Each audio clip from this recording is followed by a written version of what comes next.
tonight on The Readout. So to be clear, Mr. Trump has no financial relationships with any Russian oligarchs. That's what he said. That's what I said. That's obviously what our position is. Humana. Paul Manafort mumbling his way through a 2016 interview with CBS because he himself had extensive Russia ties. Now Trump is reportedly planning to bring him back as another loyal Trumper. Peter Navarro heads off to prison. Also tonight, Judge Aileen Cannon's unusual request for jury instructions, which legal experts are calling insane, bizarre, clumsy, amateurish. You get the idea. Plus, polls will close soon in Ohio, where 3 Republicans are competing to challenge Senator Sherrod Brown in a race that could decide which party controls the Senate. But we begin tonight with the former president's crime syndicate. Trump White House aide Peter Navarro is, as of today, locked in a federal prison. Day 1 of a 4-month sentence. Before turning himself in, Navarro held a press conference at a strip mall parking lot down the street from the facility. He was convicted of contempt of Congress for refusing to comply with the January 6th committee. He even asked the Supreme Court to help him avoid prison time as he appealed his conviction, but ultimately he failed. And now he's in prison, making him the very first Donald Trump senior aide to serve time in connection with the coup plot. Trump has to be afraid watching one of his top aides getting locked up. But over the past couple of years, the cells have been filling up with these guys. Roger Stone, Michael Cohen, Rick Gates, George Papadopoulos, Steve Bannon, Michael Flynn, Paul Manafort, Alan Weisselberg, his very own Trump organization fined more than $1 million for tax fraud. All the president's men now have criminal records. Or rather, all the 4 times indicted, twice impeached, adjudicated sexual abusers, men. In that list of Donald Trump's very best people, I mentioned Paul Manafort. Remember him? If you've been following us during the MAGAification of U.S. politics, then you certainly would remember Manafort, the key aide who seemed to appear out of nowhere to run Trump's campaign for free. He actually had some legit D.C. cred as a Republican consultant with ties to Presidents Bush and Reagan. During the Reagan era, he founded the Washington-based lobbying firm Black, Manafort, and Stone. The Black being Charles Black and the Stone being none other than Roger Stone, the Trump foot soldier and Nixon zealot who would one day get pardoned by Trump for multiple felony convictions. Stone is the one you see there in the center. Manafort is on the left. Per the Washington Post, one of Manafort and Stone's first clients was a New York developer named Donald J. Trump, brought into their portfolio by Stone, who'd met him through the notorious Gotham lawyer Roy Cohn. You really can't make this stuff up. But as all of this firm stuff was happening, Manafort cooked up this side hustle that eventually blew into quite the lucrative gig. But not necessarily one you wrote home about, because Manafort's specialty became working for literally the world's worst people. He was this mercenary lobbyist. One of his clients was former Philippine President Ferdinand Marcos, who hired Manafort when he needed an image boost. The year after Marcos hired Manafort, in 1986, Marcos won the country's presidential election thanks to rampant voter fraud. And his wife Imelda became famous for shoe-hoarding while her country went broke. The dots are all connected here, right? But get this, Manafort was also a lobbyist for the opportunist dictator of then Zaire, the current Democratic Republic of Congo, Mobutu Sese Seko. Manafort functioned as Mobutu's de facto PR guy, and Mobutu, like Marcos, was a bad guy. In this 1989 article, The Washington Post writes of Mobutu, he keeps coming back to Washington with his hand out, and Congress keeps filling that hand in spite of the human rights abuses in Zaire and the inexplicable lack of progress by the country under his reign. The Republican administration winks at Mobutu because he has been a cooperative ally in Africa, and those are in short supply. But some Democrats are fed up with paying for a corrupt and abusive dictatorship.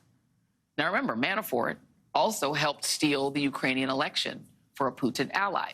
And he went from doing that to working for Trump. And despite all of these people he worked for, dictators accused of human rights abuses and who lived lavishly as their people starved, it was Trump he took the fall for. And now, supposedly, Manafort is back, with Trump eyeing him for a 2024 campaign role. The timing? Very interesting. Trump is bringing him back at a time when he desperately needs money, cough, cough, Tish James and the New York civil trial. And Manafort is the who you going to call guy when you desperately need cash or to steal an election so that you can become president and use the presidency to enrich yourself and your family. The man lives lavishly himself. He owns a $15,000 ostrich feather coat. He's friends with dictators and the oligarchs no one has ever heard of. Has them on speed dial, I'm sure. And during his 4-decade career, he, well, kind of became an oligarch himself. Joining me now is Michael Isikoff, investigative journalist and co-author of Find Me the Votes, all about the Georgia the Georgia crisis. And we're going to bring you back to talk all about Georgia because there's a whole mess down there with that prosecution. Talk to me about Manafort, because he also kind of played ball in the Trump campaign with a Russian spy. Yes, he did. I mean, look, I'm having flashbacks to 2016 right now. I mean, Manafort was sort of the first red flag when I and other people started reporting into the Trump world's ties to Russia. You had Trump, of course, who was saying all these nice things about Vladimir Putin while he was trying to do a business deal in Moscow. But when he brought Manafort in, that just raised all sorts of questions. Yeah. Manafort, as you pointed out, had been the political consultant for years for Viktor Yanukovych, who was the pro-Putin president of Ukraine at the time, or up until 2014. Yep. The Maidan uprising took place, and the Orange Revolution, they called it. The Orange Revolution, and he flees to Moscow. That had been, so Yanukovych was Manafort's main patron for years. And all the money from the Party of Regions, which was Yanukovych's party, came from oligarchs who were close to Putin, many of whom Manafort had all these ties to. Yeah. Oleg Deripaska, a name from the past. Yeah. I'm sure you remember. I mean, he was a business partner of Manafort while he was considered one of the 2 or 3 oligarchs closest to Vladimir Putin, had all sorts of suspected ties to organized crime. The U.S. government wouldn't let him in the country as a result of that. And here's Manafort not only doing business with, not only representing him, but they did business together. And then they fell out. Yeah. And this is what really got me.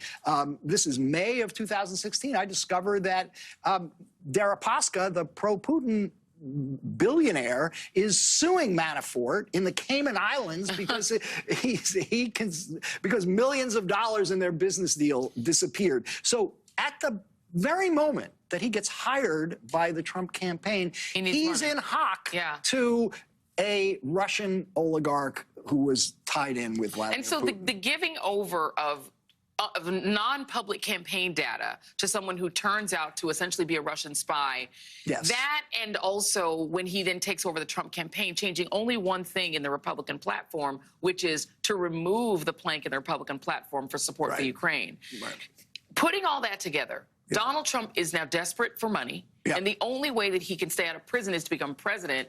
Is it suspicious to you that he's bringing this specific guy back in who has ties to Russian cash and he helps steal elections? Look, I think it's going to be suspicious to a lot of people. Let's go back to the Senate Intelligence Committee report, which was, you know, they spent years investigating this bipartisan report, and they concluded that Manafort, because of one of his closest associates was this guy, Konstantin Kilimnik, who was viewed by the FBI as a Russian intelligence asset. Manafort is meeting with him while he's chairman of the Trump campaign and sharing internal polling data with him at the Grand Havana Room in New York.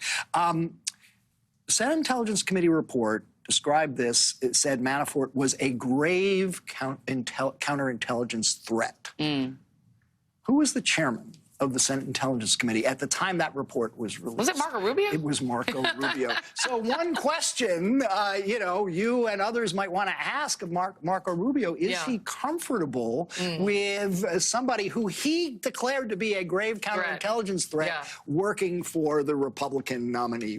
Michael, you know his answer will be whatever Trump wants. Whatever Trump wants. Michael Isikoff, a fantastic journalist. We're going to bring you back to talk about Georgia in that case. Thank you very much. Love to do it. Thank you. Appreciate it. Good to see you again. All right, let's bring in Congressman Adam Schiff of California, a candidate for United States Senate and a former member of the January 6th Select Committee. Hopefully you were able to hear Michael Isikoff, great journalism there. But are you concerned Congressman, from a national security perspective, that Donald Trump, who is desperate for money and who needs to be president in order to make the cases against him, the federal cases, go away, is turning to Manafort again? Absolutely. And, let's remember that during that 2016 campaign, while Manafort is the chair of the campaign, he's secretly meeting with this Russian intelligence officer or operative, Konstantin Kilimnik, as you were discussing, giving them internal campaign polling information. This is the same Russian intelligence that is hacking and dumping the DNC documents, that is, working with a troll farm in St. Petersburg to try to, essentially run a covert social media campaign for Donald Trump. So he is effectively the liaison between the Trump campaign and Russian intelligence. And as part of that relationship, he's also involved in a pro-Russian plan for eastern Ukraine. What could there possibly be to worry about in having someone like that brought into a presidential campaign again? Not to mention the fact that he was tried and convicted of various fraudulent activities, including those around not registering as a foreign agent, involved with trying to intimidate other witnesses. And we don't know even more about his role and his relationship with Russian intelligence because he used encrypted apps and he refused to cooperate when it came to Kilimnik. So all kinds of sirens going on with this prospect. And by the way, it does kind of make you sit back and think about the fact that Donald Trump said he would allow Putin to do whatever the hell he wants to our NATO allies, and he's doubled down on getting his apparatchiks in the House of Representatives to refuse to fund Ukraine. Donald Trump needs money. Vladimir Putin might be the world's richest man because he's robbed all of the oligarchs that he has under his control. Does it concern you that perhaps what Donald Trump is hoping to trade for help from Russia, again, to get himself back in the White House, is Ukraine? Oh, absolutely. What we saw in the first presidential campaign when he was lying about having any business dealings in Russia, even as Michael Cohen, his lawyer, was on the phone with the Kremlin right up to the point of the Republican convention, trying to make this deal for Moscow Trump Tower, something that Bob Mueller found would be the most lucrative deal of Donald Trump's life. He was willing to do that even when he wasn't in all this kind of debt that he is in now with these judgments against him. He is more financially imperiled now, I think, than ever before. More economic incentive, more greed operating here now than in the past. And Ukraine is in a much more vulnerable position. He has a lot more to offer the Kremlin dictator. So it is a grave, as the Senate bipartisan report said, a grave counterintelligence risk to have Manafort anywhere near that campaign. In addition to that, we know that Donald Trump is facing maybe, I don't know if the trial will ever happen because Judge Aileen Cannon doesn't seem interested in having the trial ever happen. But if that case were to go forward, Donald Trump is accused of stealing national security secrets up to and including nuclear secrets that he is also accused of sharing with people who didn't have the right to access to them.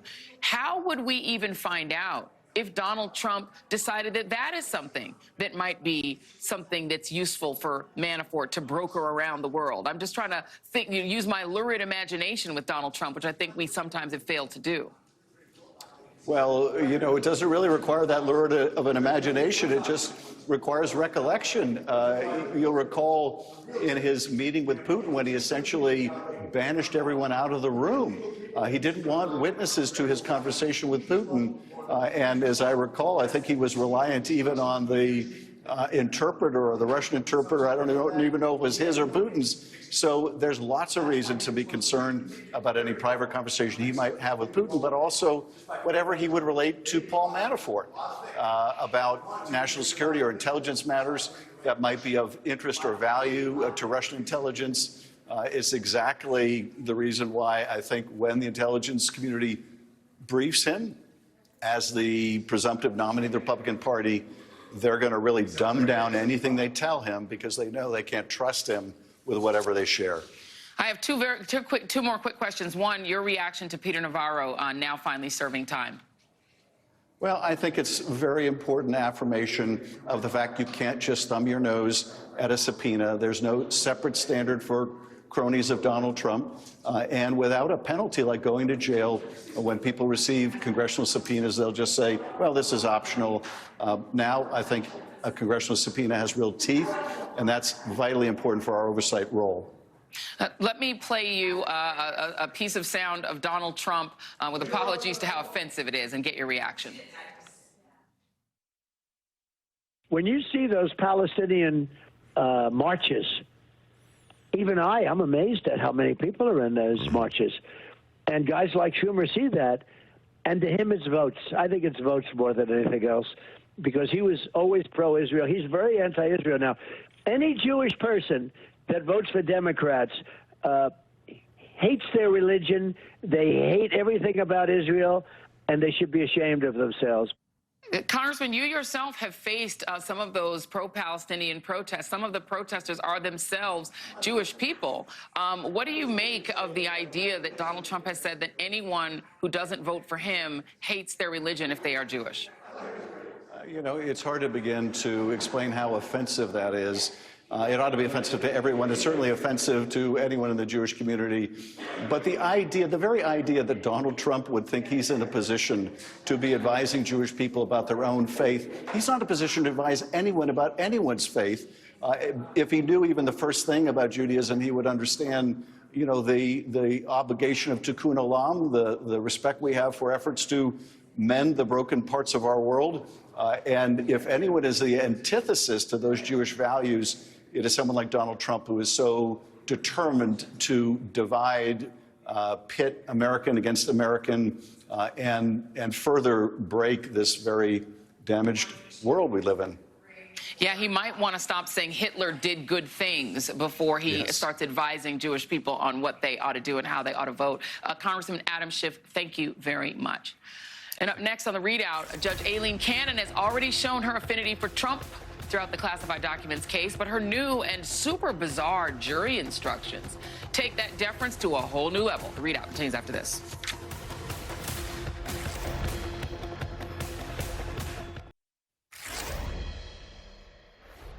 We are still more than a month away from the day the Supreme Court will begin hearing oral arguments on Donald Trump's presidential immunity defense. Today, Trump's lawyers laid out their supposed legal arguments on why Trump should be given a free pass for his efforts to try to overturn the 2020 election and for fomenting the ensuing January 6th insurrection. One of their claims is that, quote, the long history of not prosecuting presidents for official acts, despite ample motive and opportunity to do so over the years, demonstrates that the newly discovered alleged power to do so does not exist. Now, it is true that this is the first time a former president has faced criminal charges.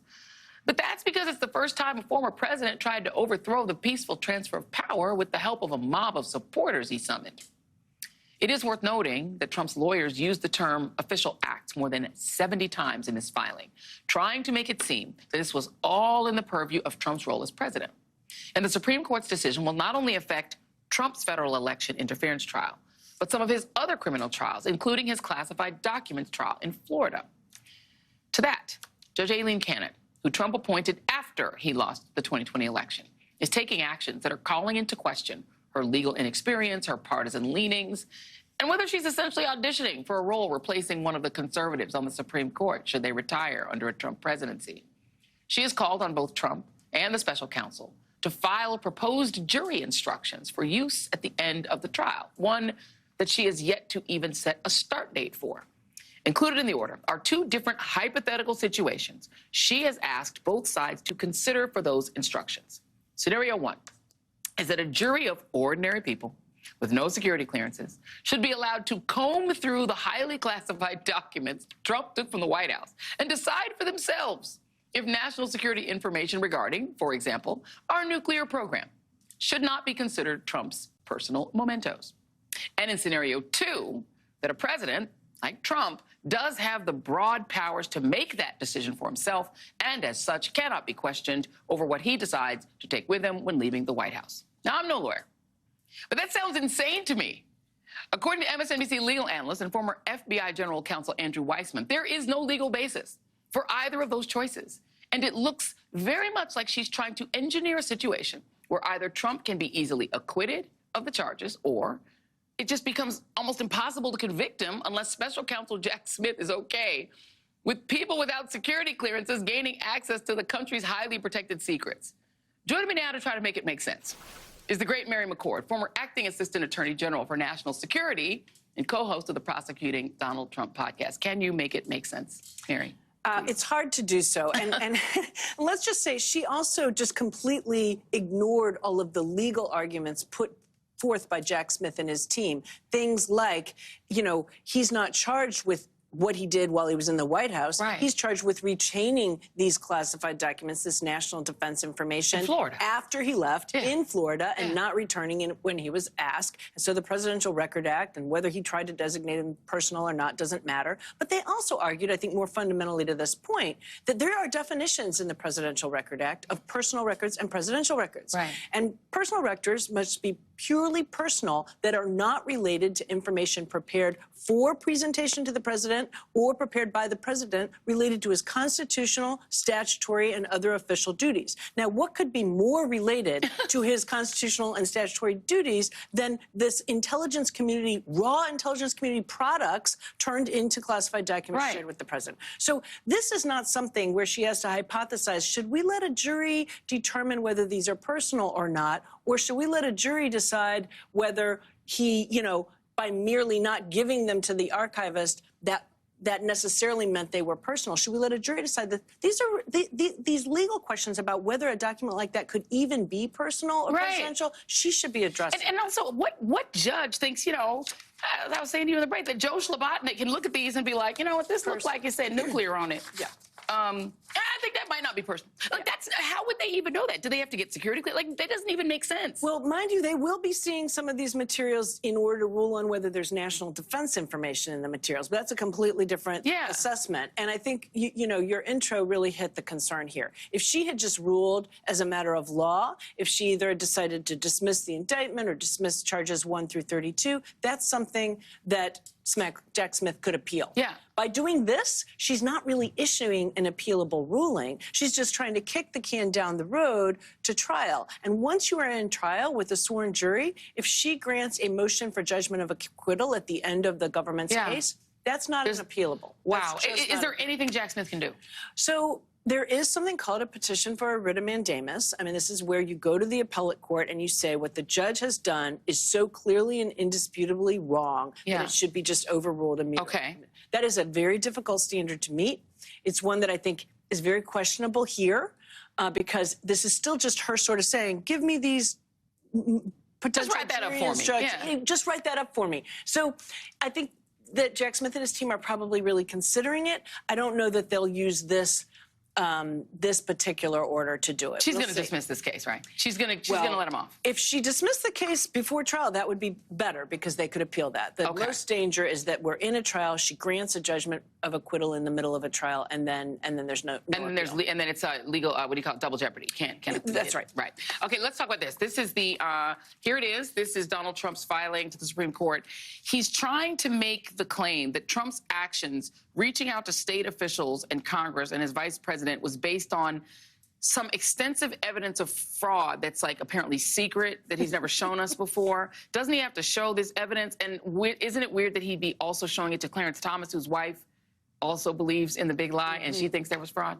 Maybe she has the evidence. This is recycled from what he's been filing, you know, since he was before Judge Chutkan and the D.C. Circuit. Everything I did, everything Jack Smith's indictment charges me with is part of my official acts. Of course I can talk to state legislatures about fraud in the election. Of course I can talk to my own vice president about fraud in the election. Of course I can talk to my own Department of Justice. So he's just trying to paint the facts in a way that gets him within his official acts. Right. And then to argue, you know, justices of the Supreme Court, I should be immune for everything that I do within the outer perimeter of my official acts. But where is the talking part of having your people bring a noose to hang Mike Pence, because that's not talking to him. Now, at that point, you're actually threatening to kill him. Yeah, and you know, he would say that's just what his supporters, the supporters did, that he never said that. I mean, we know that there's evidence when he was advised that reporters are said that. He did say something along the lines of, well, maybe he deserves it. But he would say, I certainly never ordered them to go hang Mike Pence. And I think, you know, he's got at least a good argument. He did not order that specific thing. Yeah. But you know, his official acts argument is necessary for him if he's going to make any headway with the Supreme Court. Last one, really quick. This whole thing about now Donald Trump is suing ABC News over the fact that the word rape was used. Now, I feel like when you're arguing whether you sexually abuse someone or rape them, you probably are in a wrong place in the argument. You probably don't want to be there. But what the judge literally said was this. The finding was that Ms. Carroll, that she failed to prove that she was raped within the meaning of the New York penal law does not mean she failed to prove that Mr. Trump raped her, as many people commonly understand the word rape. That's what the judge wrote. That's right. Does Donald Trump have any road to stand on here? No, I mean, I think it was George Stephanopoulos. He was basically using the same terminology that a judge has used. So you've got to prove, remember with definition, that it's a knowing falsehood. And obviously it's not a knowing falsehood when you're quoting the judge. And I'll just say, you know, sexual acts are defined in U.S. code and many codes, including any type of penetration with any part of the body. Mary McCord, you always make it make sense. Thank you. Even when it actually doesn't make sense, but you make it sound good. And I appreciate you make it very simple to understand, and we always appreciate that because we didn't go to law school. Now, I kind of wish we did. We all needed to, apparently. Wish you could have. We needed to. Thank you, Mary McCord. And coming up, Steve Kornacki is at the big board as polls are just now closing in the state of Ohio, where we're following a very consequential race that could determine control of the United States Senate in November. Stay right there.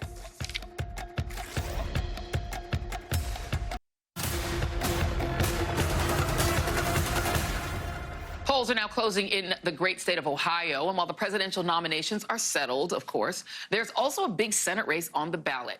National political correspondent, the Kornackster, a.k.a. Steve Kornacki, is at the big board. Steve, what you got? Well, Joy, the polls are closed in Ohio, and the votes are starting to come in here in the Senate race. And the dynamics here, Bernie Moreno, the businessman who's backed by Donald Trump, Matt Dolan, the state senator, Trump has been attacking. Dolan has said the 2020 election was won fair and square by Biden. He's put blame on Trump for January 6th. And the third candidate, the Secretary of State, Frank LaRose, who's tried to get Trump's endorsement, failed in that, but has tried to position himself as a Trump-aligned candidate. So 2 counties now with votes coming in. And the key thing in these early minutes in Ohio is the votes you're going to see early are the mail-in ballots. They are counted, tabulated, and released first. So the mail-in vote here in Warren County, this is just outside Cincinnati, Mason, Ohio, about 40,000 people, if you're familiar with the area, is around there. Bernie Moreno leading here in the votes that have been released, 47%. You see Dolan a little bit more than 11 points behind him, and then LaRose in third. This should be, if Moreno's having his night, he should be winning here. He should be winning here fairly comfortably. And again, if this is indeed the mail vote, which we believe it is, the mail vote in the past, when Dolan ran for the Senate back in 2022, he did better with the mail-in vote than he did with the same-day vote in the early vote. So this may be sort of a high watermark for Dolan in this county. We'll see as more votes come in. And the other place we're getting votes from, this is one of the mother lodes in the state. This is Franklin County. It's where the state capital of Columbus is. A lot of suburbs around Columbus as well.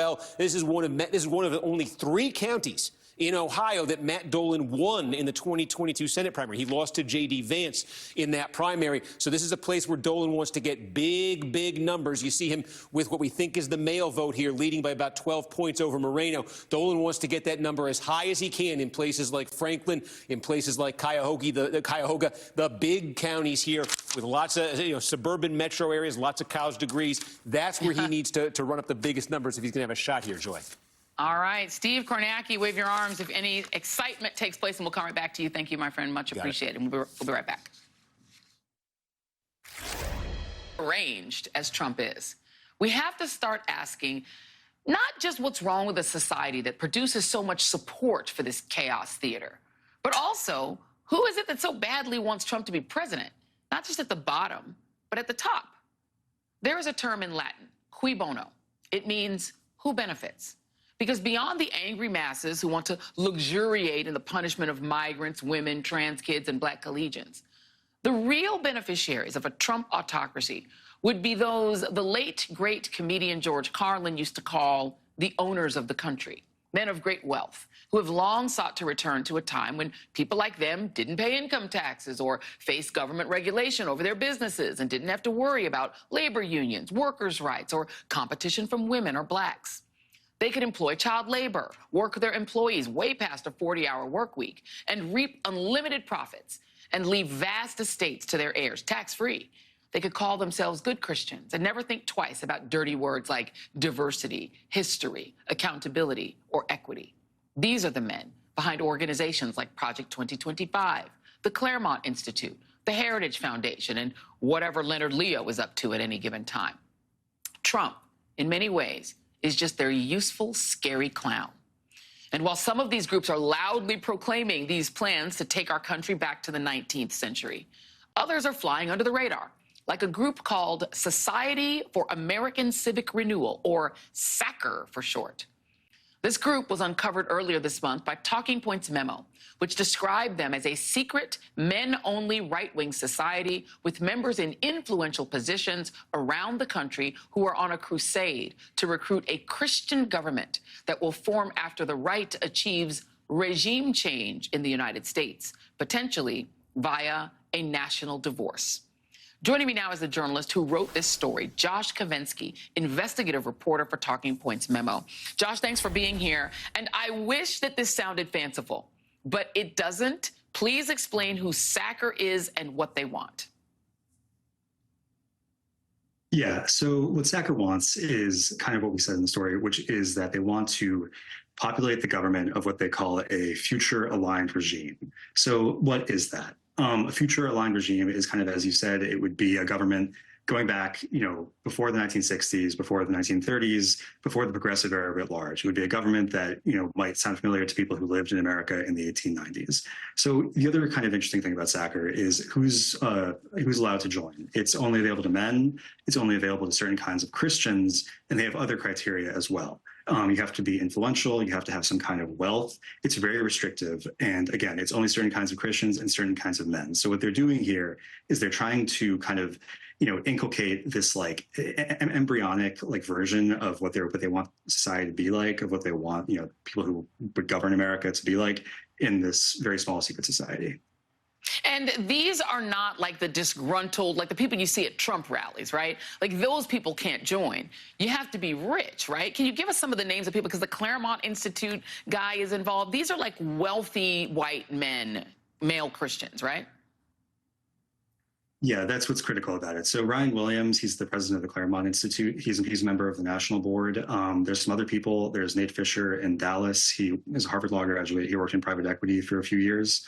There's Scott Yenner. He's a professor at Boise State University. He became notorious a couple of years ago for saying that he thinks that professions like engineering and law and medicine should stop recruiting women into their ranks. Look, these are not, people who are kind of economically downscale. These are not downwardly mobile people. These are people who are basically the winners in our society. And I think when you think about the kind of resentment that, this group represents, again, it's not resentment directed upwards from people who have lost out for whatever reason. What it is it's rage from people with money and status and position directed downward to the rest of our society. It's them saying that they want a certain hierarchy they believe does not exist right now or is being corroded, and they're trying to kind of create that or revive it. What would happen with women in this kind of a society they want? Well, I think a really telling thing is what they look for in their members. And what they ask for is their members are all male, and they want their members to be dominant in their household. They phrase that a few different ways in the documents that we obtained. But the message there is clear. They believe in a very traditional, strict version of hierarchies, and they believe that men should be at the top of them. I think another tell, Joy, is that one thing they say in terms of their objectives is they want to form the government of, as I said, a future-aligned regime. And since they're all men, clearly they believe that men should be the ones in charge of the local, state, and the weirdest thing about them. So, yeah. The weirdest thing about them, I'm sorry to interrupt you, I want to make sure we get this in, this logo, the mark. Can we put this on the screen? This is the weirdest thing about them. Are they tattooing this on themselves? Like, what's going on here? Well, you know, I think our reporting fell short in that we didn't get like a lot of visibility into whatever rituals they have at their meetings, beyond copies of prayers that they recite. Yeah, you know, it's a weird kind of like amalgam of symbols there. It's partly various kinds of crosses, and then kind of a pattern around it. You know, I think like with that, it's important to like keep in mind, you know, there's this like self-reinforcing thing going on where what they're saying in their founding documents is that, you know, we are the people who understand how power should truly be exercised. We are the people who understand, you know, where dominance is really needed and how power can be legitimately exercised. And so, you know, when you have things like that, like the mark and other kind of weird esoteric things which define who's going to be in and out, what they're really saying to themselves is, you know, there's a little bit of vanity here. What they're saying is, you know, we deserve to be in charge. We are the ones who really understand how power in our society works. And Donald Trump would be their perfect King Joffrey. What a charming future they have in mind for the rest of us. Josh Kavinsky, great reporting. Thank you so much. And we'll be right back.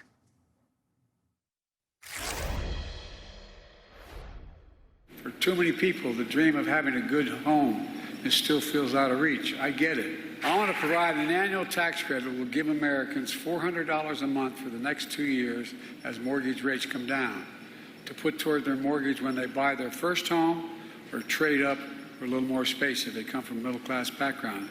They come from a family that's well under $200,000 or less. With the economy being one of the top issues for voters this election cycle, President Biden is trying to sharpen his economic message by putting a new focus on his administration's efforts to make housing more affordable. While prices and inflation overall have cooled significantly this past year, the cost of housing is still on the rise, climbing even faster than the inflation rate and making it incredibly tough for many Americans, especially younger folks, to afford their rent or buy a house. The person who was tapped to lead on this issue over the past 3 years is former Ohio Congresswoman and Secretary of Housing and Urban Development, Marcia Fudge, who just last week announced that she will be stepping down from her post this Friday. And joining me now is the aforementioned Secretary Marcia Fudge. So good to see you. Good to see you. Thank you for having me. This is tough work. Housing is a big deal. It is. So before we get to some of the things that you've accomplished in the job, why are you leaving? Well, I'm leaving because I think that it's time. You know, I've been at this a long, long time. I believe that I have given it all that I have to give, and we have put in place all of the things that are necessary to make the change that I think needs to be made. So it's time to give it to some younger person to come and do the work that we've started, and I feel real good about that. Are you running for office? Is there some other story that I'm not getting from you right now in breaking news? I am not running for office. Okay. We wanted to make sure of that.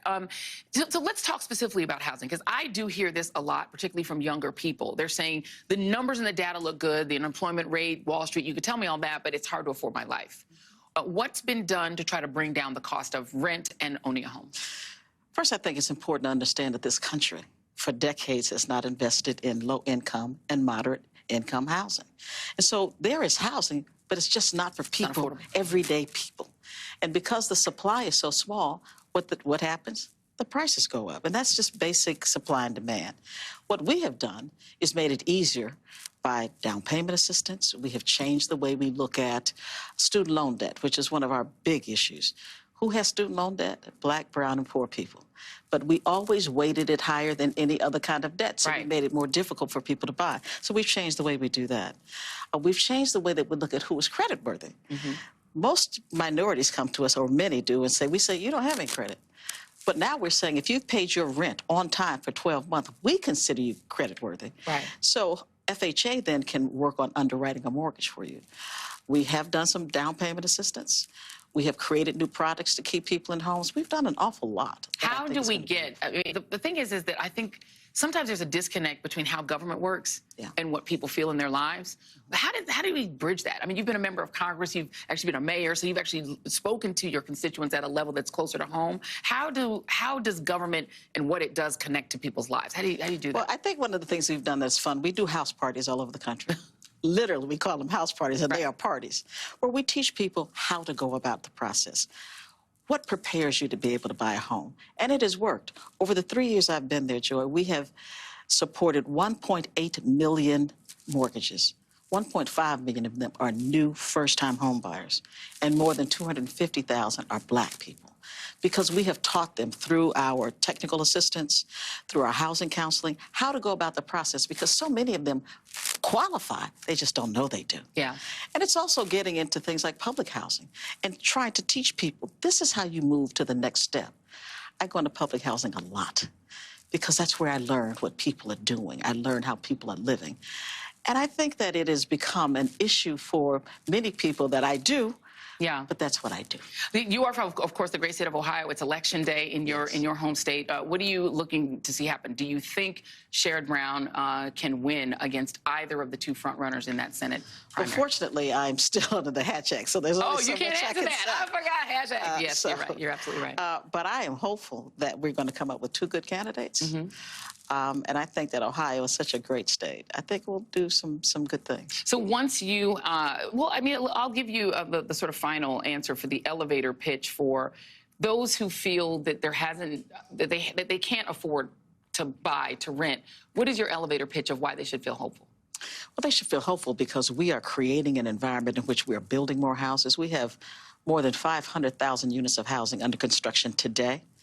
We are looking at an issue as to how we can create better housing, how we can assist people in preparing through, housing counseling. And the other thing we've done that people forget about is homelessness comes under us. Yeah. So just in January, we issued more than $3 billion to deal with that situation. Yeah. So we are helping people move from the very worst they can be to the best they can be. The last thing before we go, you are the first Black woman to lead the HUD in more than 4 decades.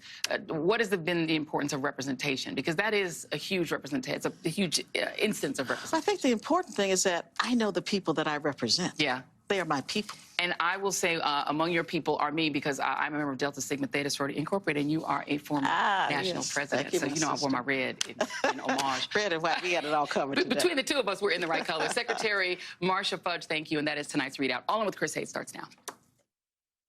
Evening. Thanks to you at home for joining us this hour. Staff Sergeant Aquilino Gonell was one of many Capitol Police officers who were brutally beaten by rioters during the insurrection on January the 6th.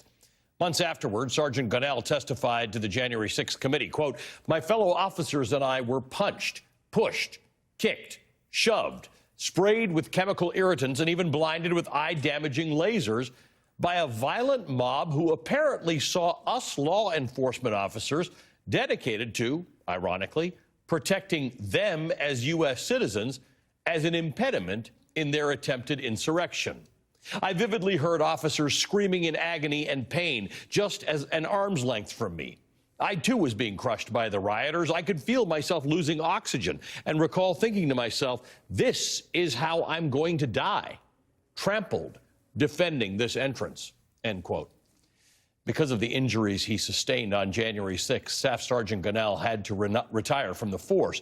But in some ways, he's still reliving that day. Just yesterday, former Sergeant Gonell had to testify during a sentencing hearing for one of the Capitol rioters who brutally attacked him on January the 6th. Michael Mackrell from Wellington, Ohio, pleaded guilty last year to a felony for assaulting police officers. According to court documents, Mackrell tackled multiple police officers and at one point wrapped his arm around the neck of a U.S. Capitol Police officer and threw the officer to the ground. Yesterday, Michael Mackrell was sentenced to 27 months in prison.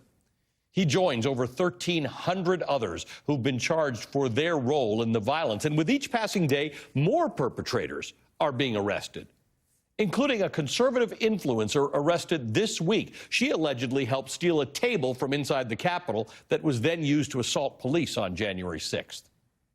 Last week, another man was arrested for allegedly firing a pistol into the air multiple times as the crowd around him surged. John Banuelos was one of many insurrectionists who took weapons, including guns and machetes, to the Capitol that day.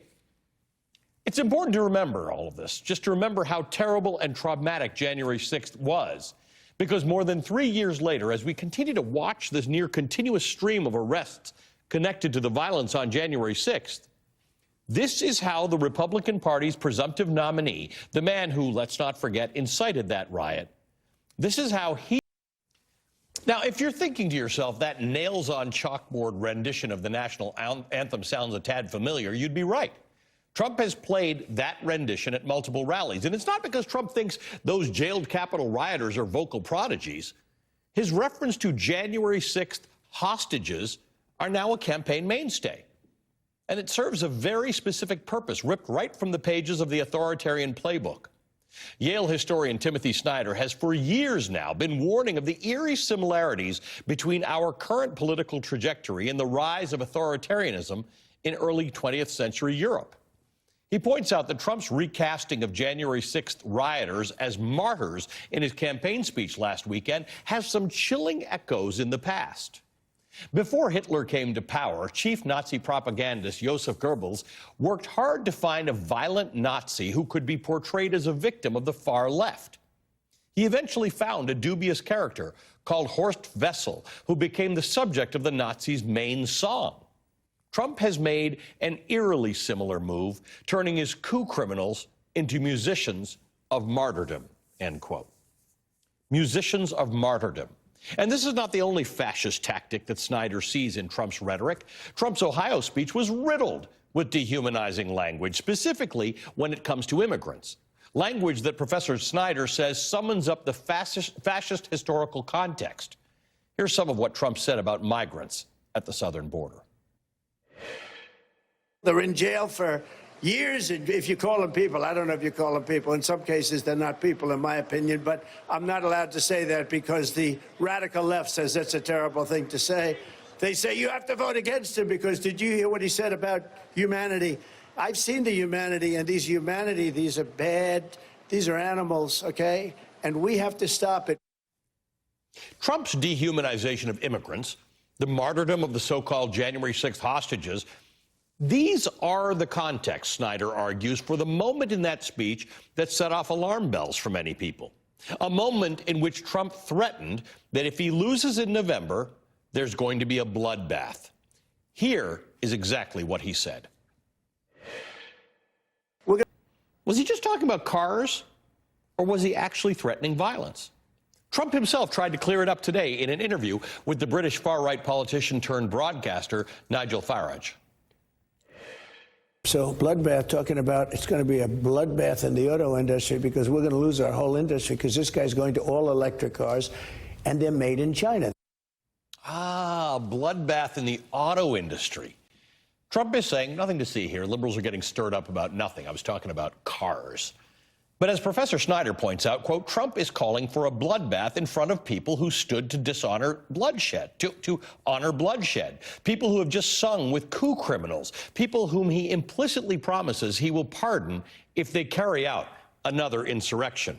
And he's doing this in the fascist style of telling a big lie that confers martyrdom upon criminals who try to overthrow a democracy they associated with subhumans. We should see Trump for what he is, an aspiring fascist who likes, wants, and needs violence, end quote. Joining us now is the Yale historian, Professor Tim Snyder. Professor, good to see you. Thank you for being here in person. This is a remarkable conversation because people have spent the last couple of days saying he was just talking about the cars. Now, I'm an economics reporter. We've not used that term, bloodbath, about cars. But what you write about is that it's the context. It's not just whether he said that sentence about cars. It's everything else he said in the speech, starting with the salute of the hostages. Yeah, I mean, when he refers to the cars, he's then clearly switching gears. He's saying the cars will be the least of it. Right. It'll be a bloodbath for the whole country. And the folks who are saying the context is the cars, what they're actually doing is ripping it out of context. Because the context is the whole fascist history of violence, the whole fascist history of martyrdom cults, Trump's prior insurrection attempt in January of 2021, and the physical context, that he's just got people to sing along with the criminals of January 6th. That's the real context. You write, those who speciously insist that Trump had in mind an automotive bloodbath never mentioned that he had just celebrated criminals, repeated the big lie, dehumanized people, and followed fascist patterns. You lay out in your article the pattern of that speech. All of that was done before he brought up cars for one sentence and then went back to violence. Before I came down here, I was talking to my 11-year-old daughter, and she said, You know, with dictators, Dad, you just have to listen to what they said. And so much of She's learned well from yeah, well, in so much of this discussion, you just have to listen to what the man says. You can look for excuses in good faith or bad faith. You cannot want to look at what he's actually saying. You can decide that you like the bloodshed, so you're going to lie about it now. You can decide you're going to look away. But the actual context are those human beings around him who've been asked to identify by singing and standing with violent criminals who tried to overthrow our system. That's the context. There's something important here. You've told us, we got the term the big lie, or we applied it to this from work that you had done. Donald Trump is not acting like a normal politician who expects to win or is even trying to win. He doesn't need to win more votes. He just needs to be in the ballpark because he's laid the groundwork for you not believing that he would have lost the election. Yeah. It's also important in this speech, if we're talking about context, that at least 9 times he himself invokes the big lie. Correct. And in doing that, he embraces the people around him in this alternative reality. And then in alternative reality, it's not the number of votes that's going to count. It's the feeling of having won that's going to count. And that's why we have to understand his words as preparation for a November 24 insurrection. That's what he's after. Let's think about the term we use these days is dog whistle. The idea that you say something that people who attune to it can hear.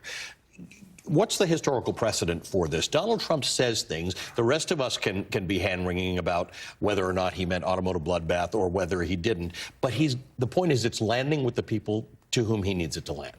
Yeah, I mean, that's one point. It's definitely landing with the people around him. But I think we also have the problem that our immediate impulse is to say, well, let's try to find an excuse for him. Let's try to both sides this. Let's try to suppress this. No, you can only beat this sort of thing if you recognize what it is. How do you think we should handle these sorts of things? Because we typically don't carry a Trump rally, but he has them all the time. And as you note in your article, this is not new. This is not weird. He just every time introduces something that he hasn't said before. But this concept of immigrants as animals or subhuman vermin poisoning the blood of the nation, this is not brand new. What do you do? What do you do in the face of this?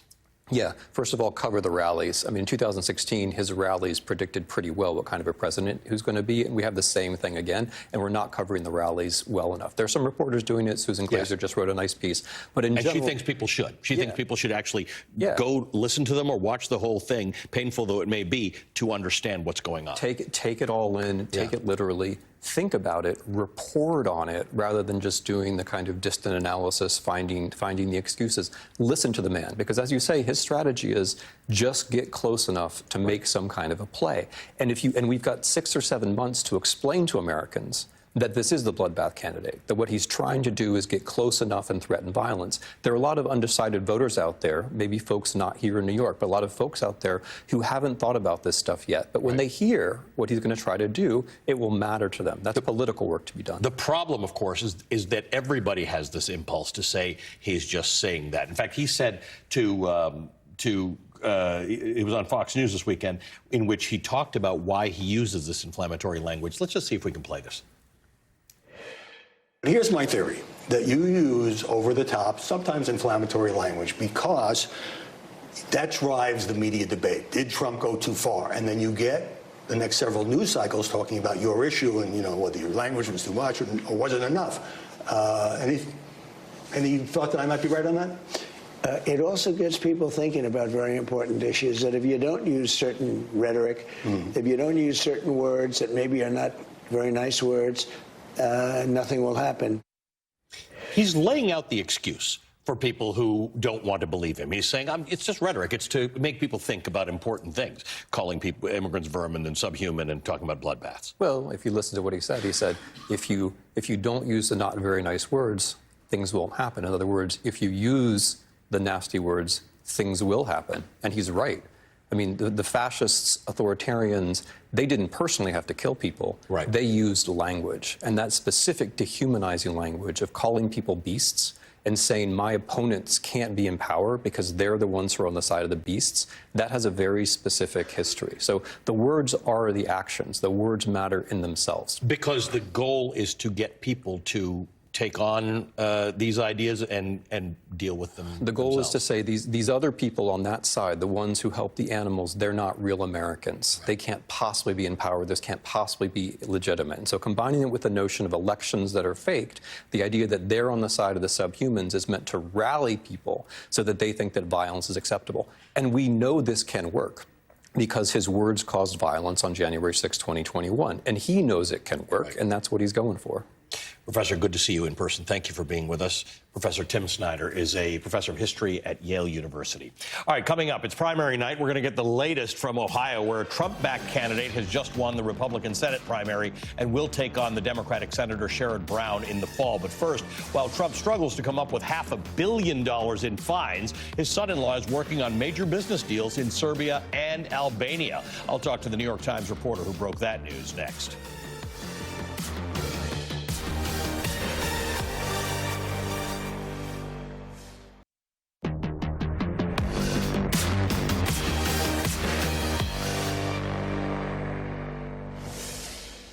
Let me tell you a story that might seem complicated, but it's really quite straightforward. As always, all you have to do is follow the money. A little over a decade ago, Donald Trump, then just a private businessman, meets with the Prime Minister of Serbia and tells him how much he would like to build a luxury hotel in the Serbian capital of Belgrade. It doesn't happen, but a few years later, Donald Trump is the president of the United States. And President Trump sends a special envoy to help mediate Serbia's peace process with neighboring Kosovo. The guy Trump sends, this guy, named Rick Grenell, doesn't really have any experience in this arena, but he quickly endears himself to the Serbian government by basically siding with them on everything they want.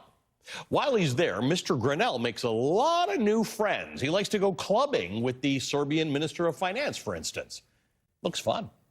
And Rick Grenell also tells his new Serbian government friends that they really should consider the idea of an American real estate development in Belgrade.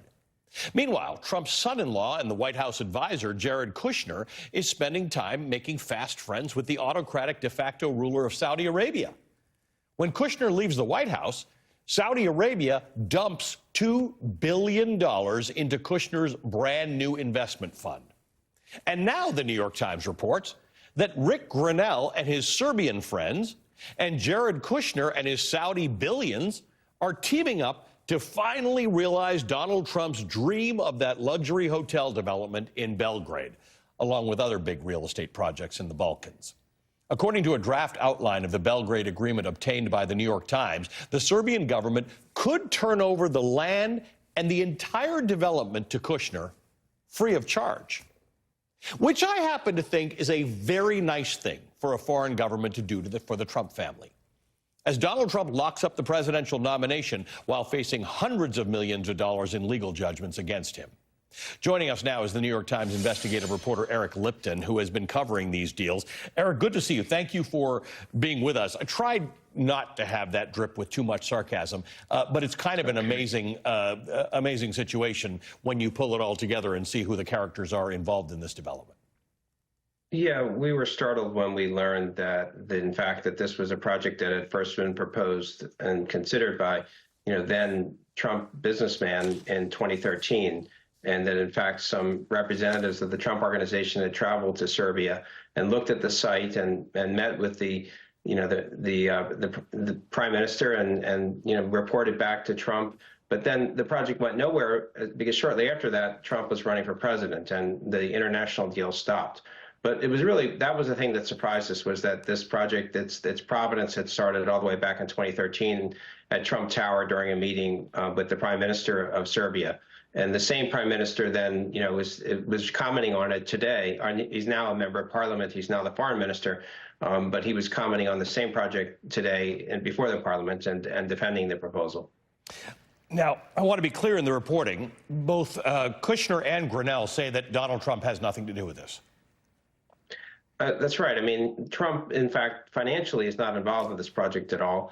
And Trump and Grenell and Kushner both assert it was sort of hard for me to accept, but they both assert that they were unaware that Donald Trump had considered this site. And I said to each of them in conversations, I said, it's a bit hard to imagine that we're talking about not only the same country, the same city, but the exact same property that you now are proposing to build a hotel, which is, and that's what, Trump had proposed back in 2013. But they do assert that they were unaware that Trump had considered this site for a hotel back in 2013 and 2014. This, of course, these business interests tied to the Donald Trump family are interesting in this moment in time, because we were just getting news this week that Donald Trump has got until next week, but he's having trouble raising a bond for the fine he has to pay up. So we have a bit more of a picture about Donald Trump's financial situation, in that he cannot, without liquidating something, probably come up with $500 million. Makes the idea of big developments around the world more compelling. Yeah, I mean, again, this is not a Trump project. This is a Kushner project, and Kushner has for the last 3 years been gradually building his investment fund investments, and this would be the largest group of investments that he's done so far. There's 2 in Albania and 1 in Serbia. The 1 in Serbia alone is estimated to be, about $500 million investment. So we're talking more than $1 billion in these 3 investments.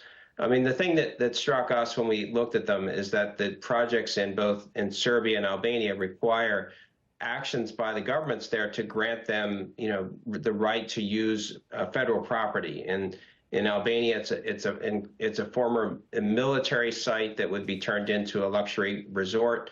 And in Serbia, it's the former headquarters of the Yugoslavian military, which was bombed by NATO in 1999, has been sitting largely vacant.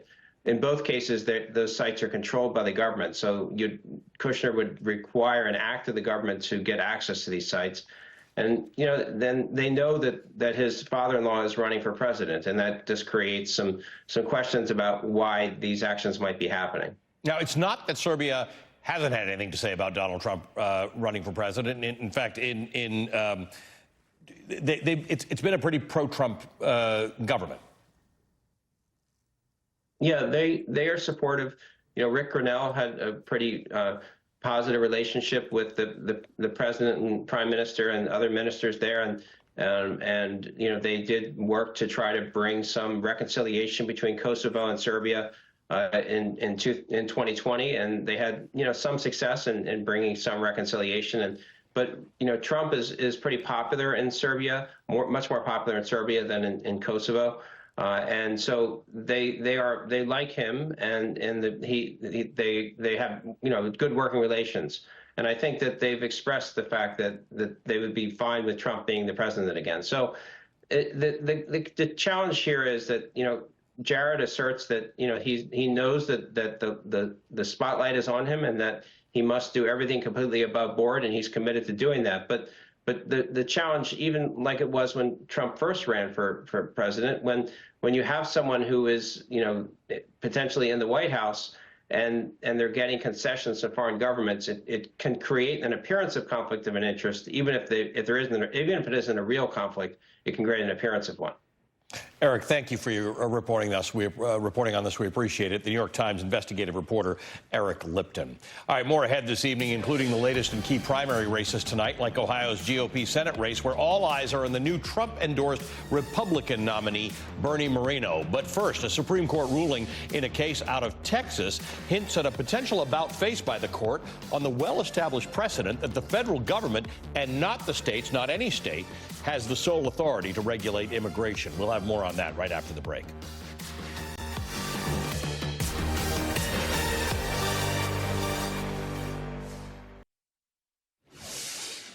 The court struck down some key portions of that controversial law in Arizona meant to crack down on illegal immigration. The court said today, in effect, the federal government gets to deal with immigration, not the states. In 2012, the Supreme Court struck down parts of Arizona's immigration bill, known then as the Show Me Your Papers law.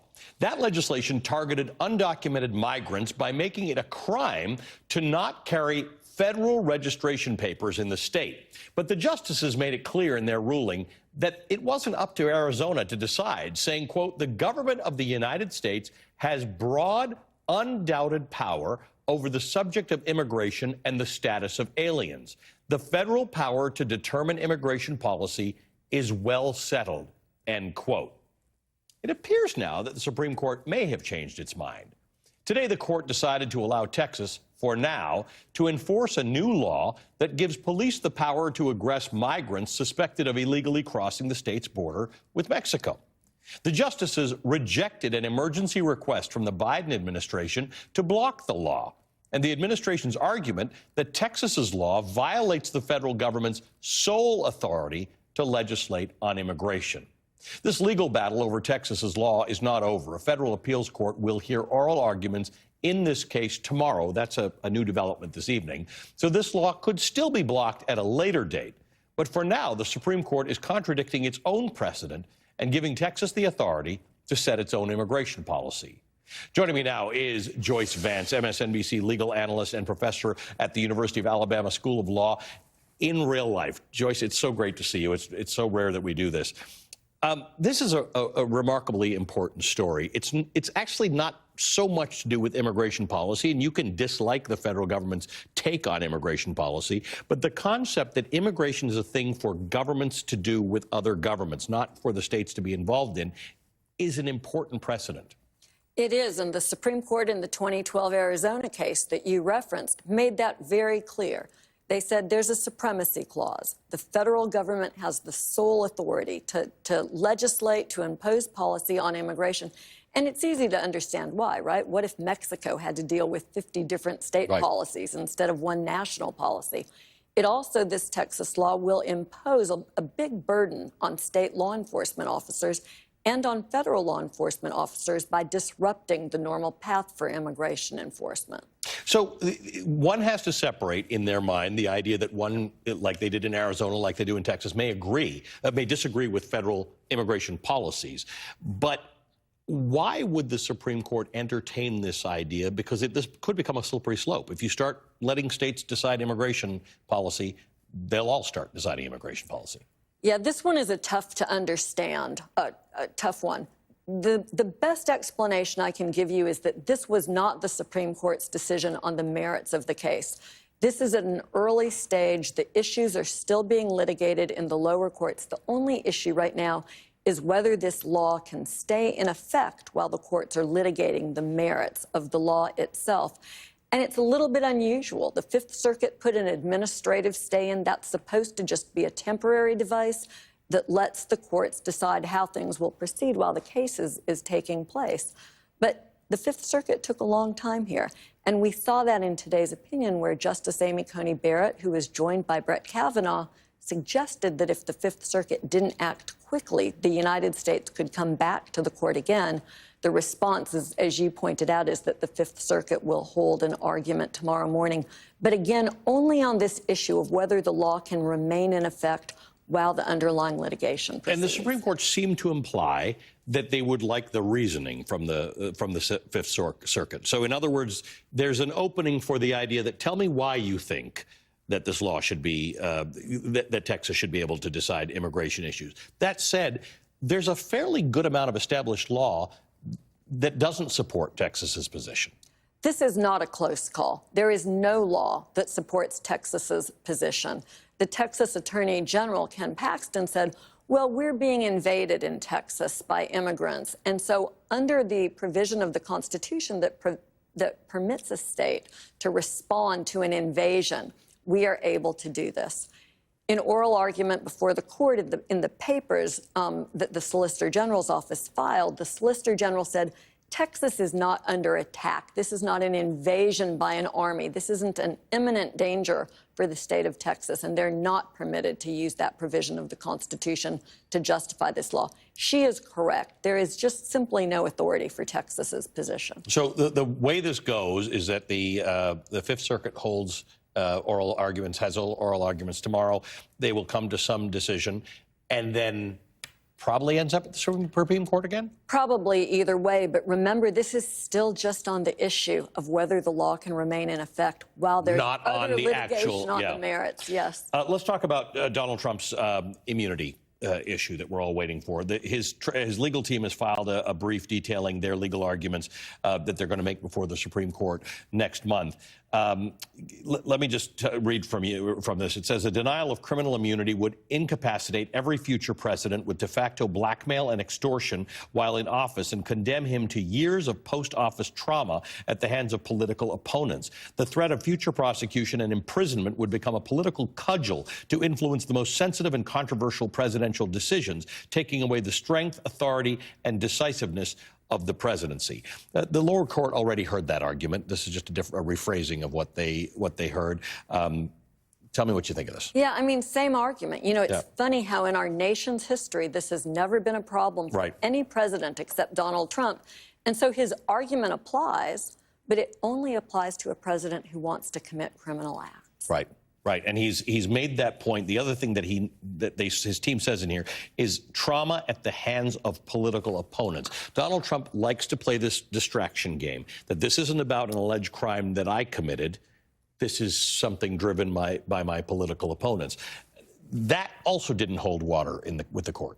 It didn't. You know, Donald Trump argues that he's the victim, but he persists in saying that Joe Biden is directing this prosecution for political purposes. It's very clear that what the Biden administration has done is to reinstate the separation between the Justice Department and the White House on prosecution of criminal cases, something that Donald Trump eroded with his very, public suggestions that his attorney general should, for instance, dismiss charges or reduce sentences. That's not what's going on here. Trump, what he is in essence doing is talking about how he would run the Justice Department and not about how Joe Biden is. The Justice Department, he used to call his Justice Department his Attorney General. Joyce, it is amazing to see you. Thank you, my friend. Thanks for everything you do for us. Good to see you. Joyce Vance is an MSNBC legal analyst. Coming up, control of the Senate this year may well come down to Ohio. We're going to get the latest on the Trump-backed nominee, Bernie Moreno, and what Ohio voters are thinking when we speak to the Ohio Democratic Congresswoman Shontel Brown. She's standing by. That's next.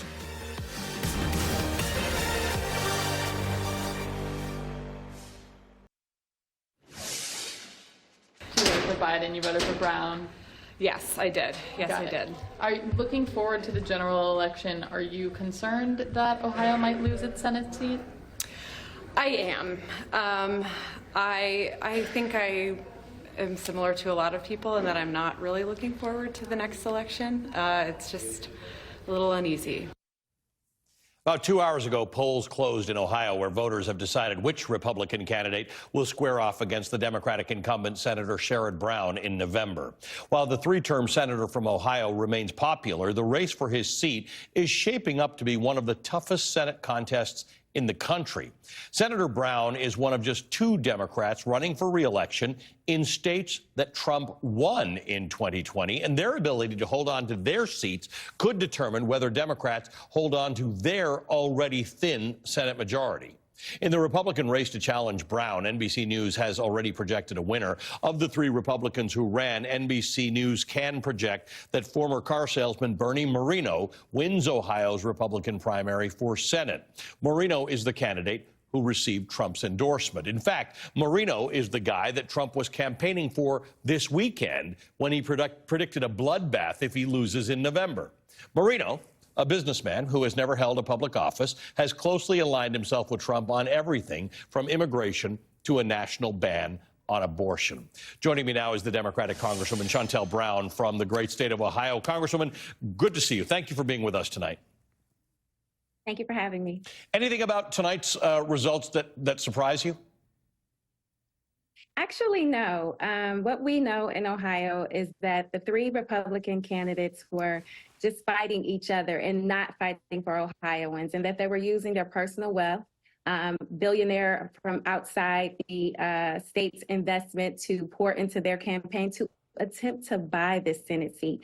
And what we know in Ohio is that Senator Sherrod Brown has done the people's work, continuing to put people over politics, delivering real results and not rhetoric. So this is no surprise to us, and I expect that this will continue. They certainly left a lot of baggage for any of the candidates entering this race to carry in to compete with Senator Sherrod Brown. So this did not come as a surprise to me at all. Give me a sense of why Sherrod Brown is one of those guys who gets a lot of bipartisan support. He wins elections in places where the trend doesn't necessarily suggest that he might. Why is this as competitive as it is right now? Well, Ohio is more rigged than it is red.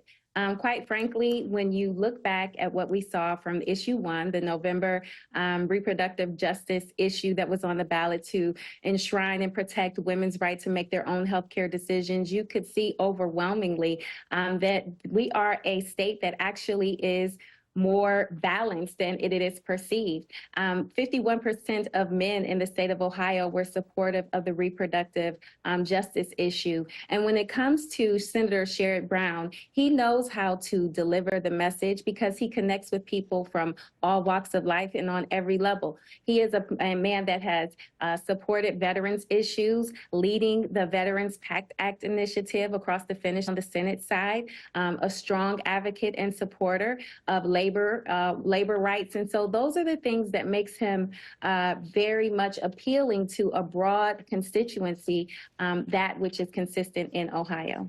And help in that context that you just provided about Ohio and how it votes is important because you talk about issue 1, the reproductive rights referendum. 57% of Ohio voters in November voted to enshrine abortion rights in the state. But the support, the exit polls indicate that the Republican voters think the state's not conservative enough. All 3 of these Republican candidates support abortion bans. So tell me how the math doesn't seem to be mathing on that.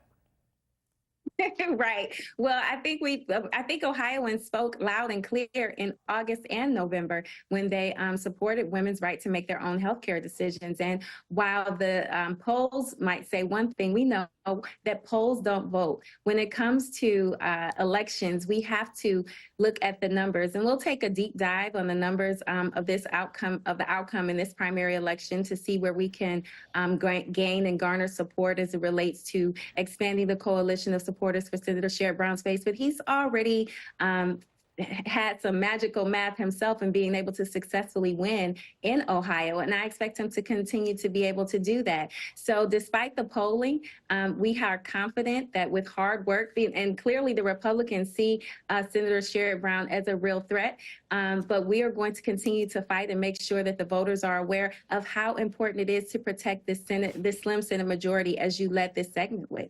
I would agree with you that polls are not the thing to go on, particularly on primary nights when they're exit polls. So you're dealing with a subset of a subset.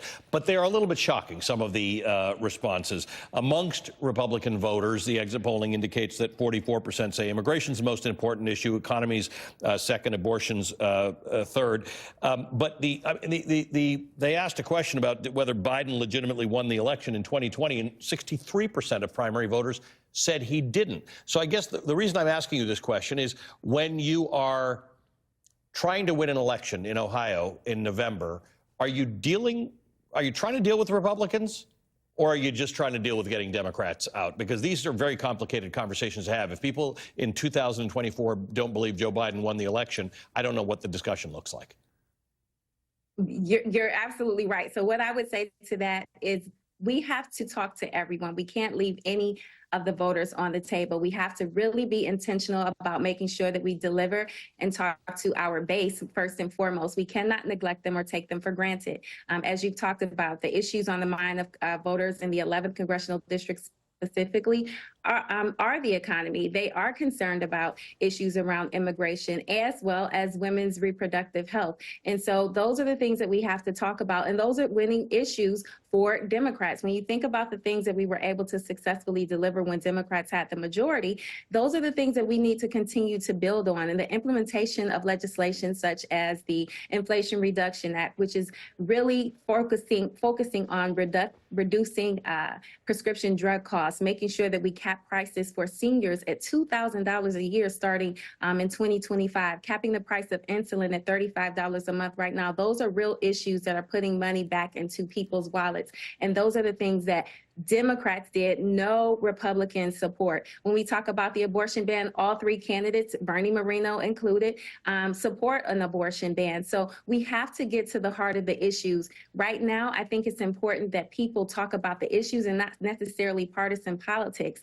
This is a time where we're going to really have to elevate the conversation beyond voting by party lines and really get more sophisticated as it relates to talking about things that are important to the voter. And what I know about Senator Sherrod Brown is he has the skills and the experience to be able to do that. And so do my colleagues, Congresswoman Beatty, Amelia Sykes, Marcy Kaptur, and Greg Landsman. We are going to be working collectively and collaboratively to deliver the vote in Ohio to ensure that the people of Ohio know who has been working for them and who continues to put people over politics. Congresswoman, great to talk to you tonight. Thank you very much. Congresswoman Shontel Brown represents Ohio's 11th Congressional District. Thanks for being with us. One last story coming up. What Senator Chuck Schumer's rebuke of Israel's handling of the war in Gaza could mean for the future of Israeli-American relations. That's coming right up.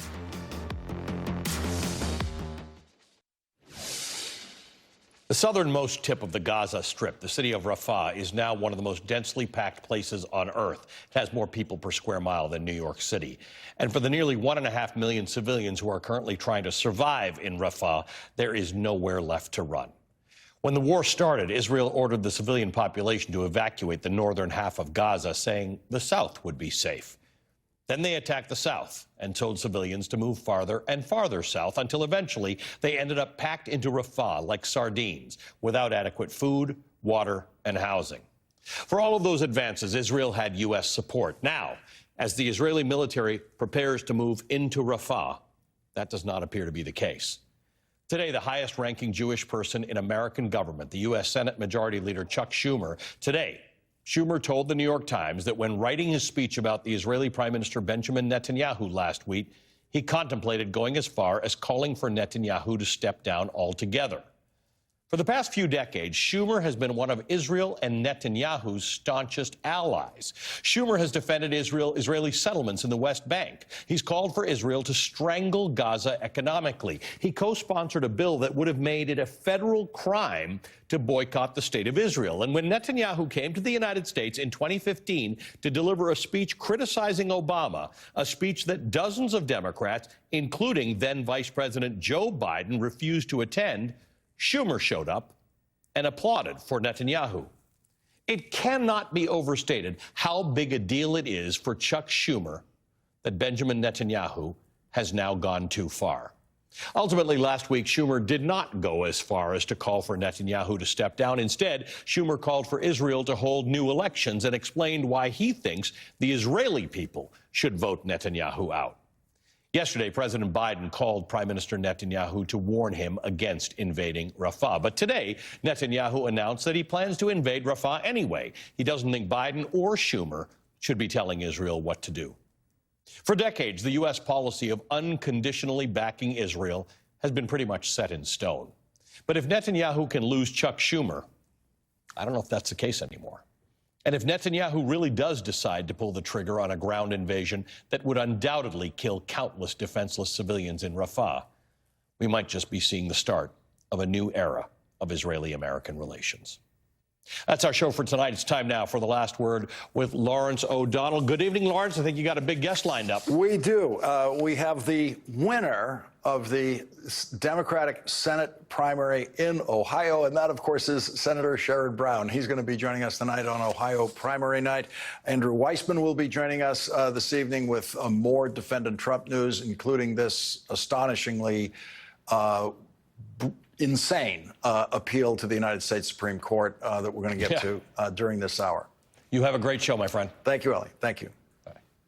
Well, tonight, NBC News is projecting that, once again, Joe Biden will win a much larger percentage of the vote in the Democratic presidential primary in Ohio than Donald Trump will win in the Republican presidential primary in Ohio.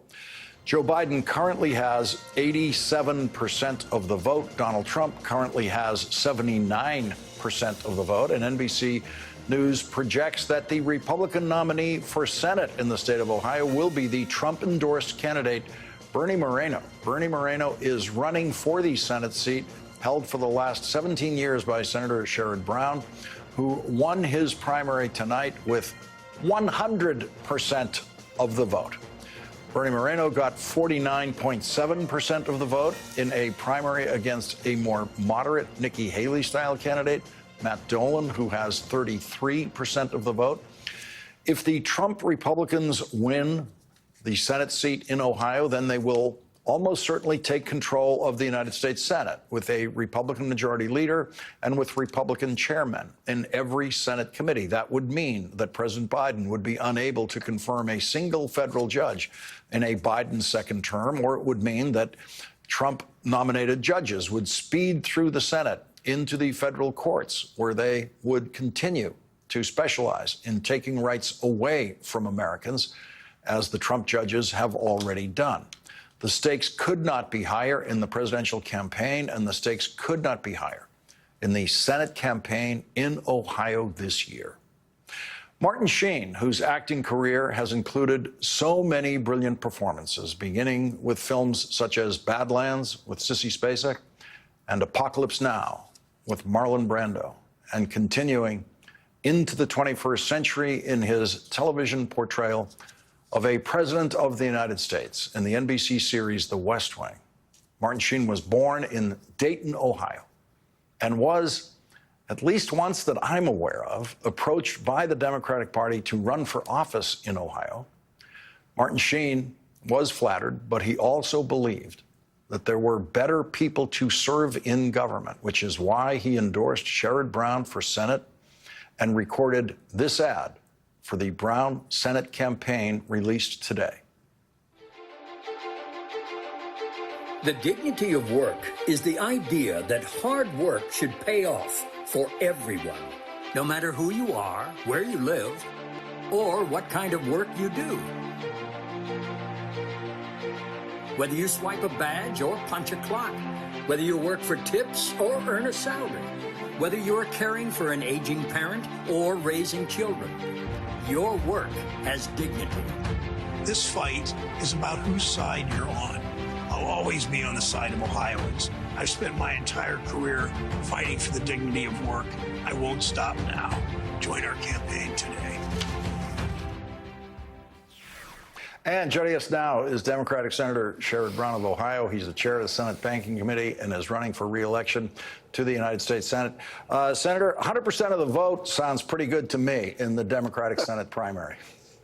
I'll take it. Considering this, well, yeah, I mean, there weren't a lot of people running, but I think my career in terms of fighting for workers and taking on special interest is why nobody challenged me in the primary, but I didn't really expect to talk about 100% of the vote. But thank you very much, Lawrence. So you have a son of Ohio, Martin Sheen, who does not easily step forward in these situations. Tell us about how that ad came together with Martin Sheen. Yeah, Martin and I and Janet and Connie, my wife, have known each other now for more than a decade. Martin, I love to tell the story. He's been in campaigning a half dozen times for me, and I love to tell the story. Martin Sheen's first job was he was a caddy at the Dayton Country Club, and he was fired for trying to organize a union. So that's who Martin Sheen is. Dignity of work absolutely fits him, and he's fought the same kind of special interests we do and always devoted his life to justice. And one of my favorite moments campaigning is when Martin spent 2 days with us. The second day, back in 2012, we ended up in John Glenn's apartment for a fundraiser, and all day Martin was talking about, I can't believe I'm going to get to see John Glenn and go to his apartment. And John Glenn had told me 2 days earlier, I can't believe Martin Sheen's coming to my place. So two heroes as far as I'm concerned, in very different ways, but both of them just terrific human beings that fight for justice and fought for people who don't always get a break in life. You know, I didn't begin this segment tonight thinking I was going to learn a new biographical fact about Martin Sheen and his very first organizing experience at the country club. That's a great one. Yes. As you go forward in this campaign, it looks like you know who you're going to be running against. Bernie Moreno, what do Ohio voters need to know so that they know what's at stake in this election between these two candidates for Senate? Well, they know that Bernie Moreno always looks out for himself. I mean, He has said in this campaign that he won't work with Democrats. He just is going to go to Washington and do his own thing. He's illustrated that by, again, calling for a national abortion ban with no exceptions, even though Ohio overwhelmingly last November voted by 13 points for constitutional amendment on abortion rights. And the arrogance of he doesn't really care what the voters want. That's really who he is, and we will make that contrast of I fight for Ohio. I listen to people. I do roundtables all over the state. That's how we helped Senator Tester write the PACT Act. That's how we got a good infrastructure bill. That's how we got the CHIPS bill. It's going to create thousands of jobs in Ohio. That's how you do this job. You go county to county. You listen to people. You come back with ideas. You convince your colleagues to pass the child tax credit. You convince your colleagues on a whole host of issues, like on the pension bill, where we saved the pension of 100,000 Ohio workers, Ohio union workers. So that's how you do this job. You don't approach it arrogantly, and I know best. I don't care that women have said that they want control with their doctors of their own health care. I know better, and I'm going to override that, overturn that, and that's really why this election. It's always, as you know, Lawrence, we've talked on the show. You've said you've devoted your show to this in many ways. It's whom you fight for, and it's government needs to be. It's who's on your side, and that's really why I win in Ohio, and why we're going to see a pretty good year this year around the country. Now, there were indications that the Democratic Party, certainly, and not so sure about you, but the Democratic Party definitely wanted Moreno as your opponent because they believe that the more extreme the Republican is, the better it is for you, and it would have been more of a challenge for you running against the more moderate Republican. What's your assessment of what it's going to take in running against Moreno? Yeah, I didn't weigh in on that. I didn't even know that was going to happen until it did happen. But it goes back. I mean, first of all, I'm going to have a tough race.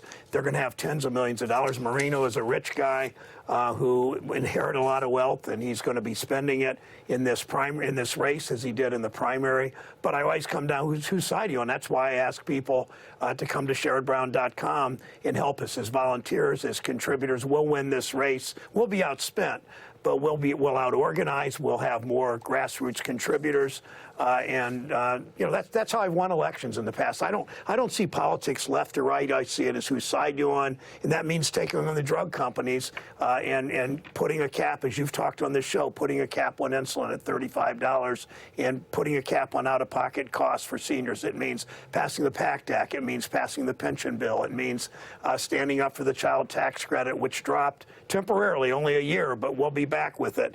Drop the child poverty rate by 40%. I learned those things by listening to people. The mother-in-law of Heath Robinson, the bill's named after him in the PACT Act, listening to his mother-in-law talk about what happened to him when he returned from service after exposure to those burn pits. And that's how you legislate. And my opponent thinks you legislate by just doing what you think you should do. And I don't think people trust that. They don't trust him on abortion. They don't trust him on ethics. They don't trust him on fighting, on taking on interest groups. The Democratic Senate Campaign Committee weighed in against your Republican opponent tonight just about a minute after the race was called for Bernie Moreno, who will now be the Republican nominee running against you for Senate. Let's look at the ad they put out tonight. Meet Bernie Moreno. Even Republicans don't trust him. This is why this man can't be trusted. I don't know if we can trust you. Bernie would overrule Ohio voters to pass a national abortion ban. Absolute pro-life, no exceptions. He said he doesn't think that the minimum wage should exist. And at the end of the day, the markets will flush that out. And he would repeal the Affordable Care Act. The Affordable Care Act, it actually made health care much more expensive. The bill to secure the border and keep fentanyl out of our communities, he called it complete garbage, complete garbage. And he was sued by employees because he didn't pay them overtime they'd earned and destroyed evidence to get out of it. You shredded those documents because it helped Bernie Moreno, not the employees. To put it simply, this is a matter of trust. Republicans don't trust Bernie Moreno. Why should you? What else would you like me to say? So this is the Donald Trump chosen candidate to run in Ohio. Donald Trump has been on a winning streak in Ohio himself. So it seems to me that this candidate's going to have an awful lot of support from Donald Trump, while you have support from the Democratic Senate Campaign Committee. Well, and I'm going to run my own race. I'm not a pundit about who's going to vote how. I know that when I focus on taking on interest groups, when I focus on what we've done to fight back against what Norfolk Southern did to a lot of people in my state with that train derailment, what the drug companies have done on overpricing. What my wife and I, almost every Sunday after church, we go to a grocery store in the neighborhood, and I see people all the time who are paying more for their groceries because of stock buybacks and because of bonuses that executives get. So people know, regardless of who's running for president, regardless of any of those punditry comments, people know that I'm going to stand up and take on interest groups. That's why, as I've done before, that's why I ask people to come to SharonBrown.com, step up. This will be a grassroots effort. We show that every day. It's how I win elections. It's how you represent people. You don't just go to country clubs and go to Wall Street and do all that. You show up in communities, you do roundtables, you listen to people, because the best ideas, I don't have the best ideas come from people in my state, big cities, small towns, suburbs, farms. I met with a number of farmers this past week, soybean farmers, and we talked about what we can do with soybeans and actually turning into jet fuel. And I wouldn't have thought of that, but these farmers did, and we've seen the science that can happen. And there's just all kinds of opportunities. If you open your ears and listen, you can make a big difference in this job. And I don't think my opponent understands that. I do. That's why I've been successful every day working for Ohio, and why I've been successful in elections in the past. Senator Sherrod Brown, thank you very much for teaching me something I did not know about our dear friend Martin Sheen. Thank you, Lawrence, and for joining us tonight on this important election night in Ohio. Thank you so much. Thank you, Senator. And coming up, Donald Trump is finally admitting in his way that he is not a billionaire and cannot afford to post a bond of $500 million during his appeal of the $500 million judgment against him for business fraud in New York State. And Donald Trump descended into public panic today, outright panic, about his own personal financial crisis on the same day that the first of the Trump White House staff to go to prison reported to his new home address at a federal prison in Florida. That's next.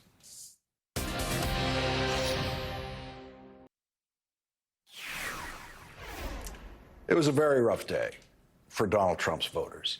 Today, Donald Trump told his followers, who believe he is the smartest person in the world and used to believe that he was the richest person in the world, that he is in tragic financial circumstances because of the $454 million civil judgment against him for business fraud in New York State. Because in order to appeal that judgment, Donald Trump said, quote, "I would be forced to mortgage or sell great assets, perhaps at fire sale prices, and if and when I win the appeal, they would be gone." Does that make sense? Witch hunt election interference, exclamation point. Trump voters now have to ask themselves, how can the smartest man in the world be so stupid to allow this to happen? But Trump voters will probably never ask themselves that question, because they are the same people who have sent hundreds of millions of dollars in campaign contributions to Donald Trump over the years after he promised them that he would never ask for a campaign contribution from anyone because he is so rich. Without those campaign contributions, Donald Trump would not be able to afford his teams of criminal defense lawyers. And Trump voters should be asking themselves tonight, how did the smartest man in the world allow one of his White House staff, Peter Navarro, to go to prison today for refusing to comply with a subpoena? Why did the smartest man in the world hire someone stupid enough to do that? Peter Navarro gave an angry press conference of sorts outside of the Florida federal prison that became his new home address today. Peter Navarro said he was pissed.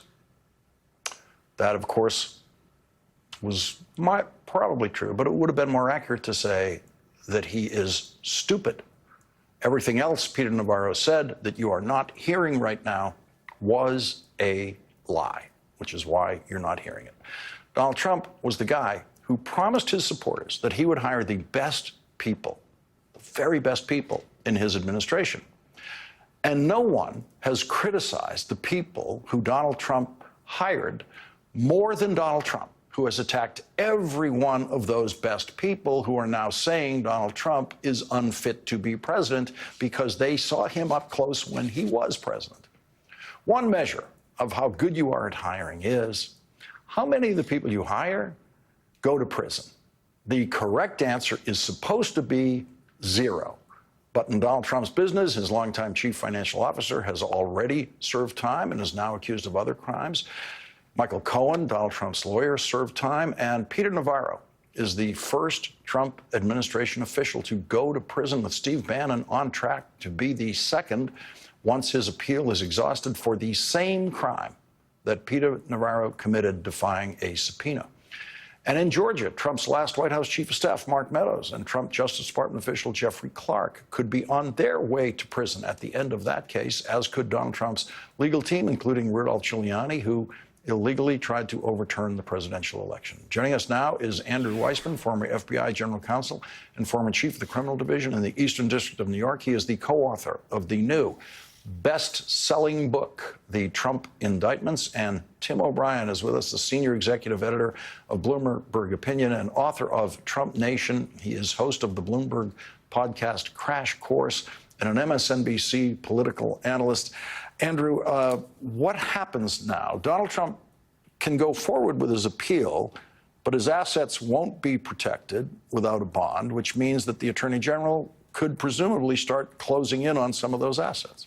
Absolutely. So he's allowed to appeal, and that has nothing really to do with the bond. Just parenthetically, he's claiming to his followers, they won't let me appeal unless I put up the $500 million to appeal. That's a lie. Yes. You can appeal. Yes, that is a lie. Everyone can appeal. Exactly. This has to do with the judgment and whether it can be enforced.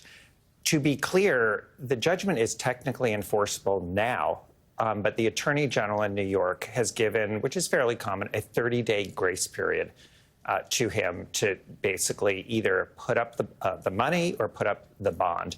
And so that 30 days ends on Monday. I should point out that Donald Trump's Truth Social post makes 0 sense because he can get a mortgage on his real estate if it's not leveraged already.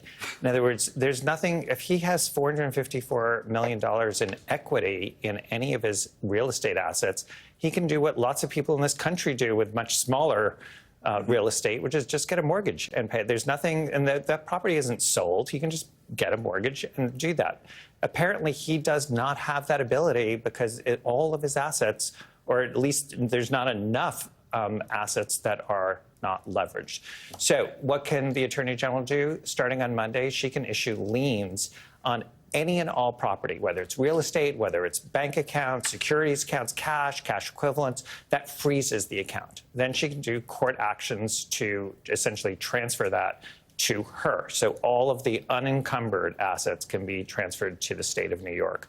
Third, if she can't find everything, she can take depositions up to and including Donald Trump to find any and all assets and do the same thing. So on any money, by the way, that Donald Trump receives, she can attach that to satisfy the $454 million. So if he does not either get that amount lowered by the court or figure out a way to post a bond, that is what we're going to start to see happening on Monday. Tim O'Brien, under oath depositions of Donald Trump asking him about how much of this building do you actually own. You've done that research. Donald Trump sued you when you wrote that he was not as rich as he claimed to be. You, of course, won that lawsuit because Donald Trump was indeed lying about how rich he was. When the Attorney General goes in here eventually to start looking at these assets, is she going to find that, that this building actually has several mortgages on it already, and that's why you can't get an additional mortgage on it, even though there might be $25 million in equity left in it? You can't get to it because there's too much encumbrance on all of these properties already. Right. The term of art, Lawrence, in the financial world is leverage. And Donald Trump has always loved leveraging everything he owns to take on more debt so he can buy more things because he's wildly undisciplined financially and strategically. A year ago, he said in a deposition that he had $400 million in cash and he was adding significant amounts to that total every month because his business was so robust and the cash was just flowing through his coffers. Now, he's now saying he doesn't have that money at hand. And there's only three reasons that explain that. Either the cash isn't there and never was, he burned through it over the last year, or he simply doesn't want to put up his own money. There's no other explanation for why that $400 million he claimed to have disappeared.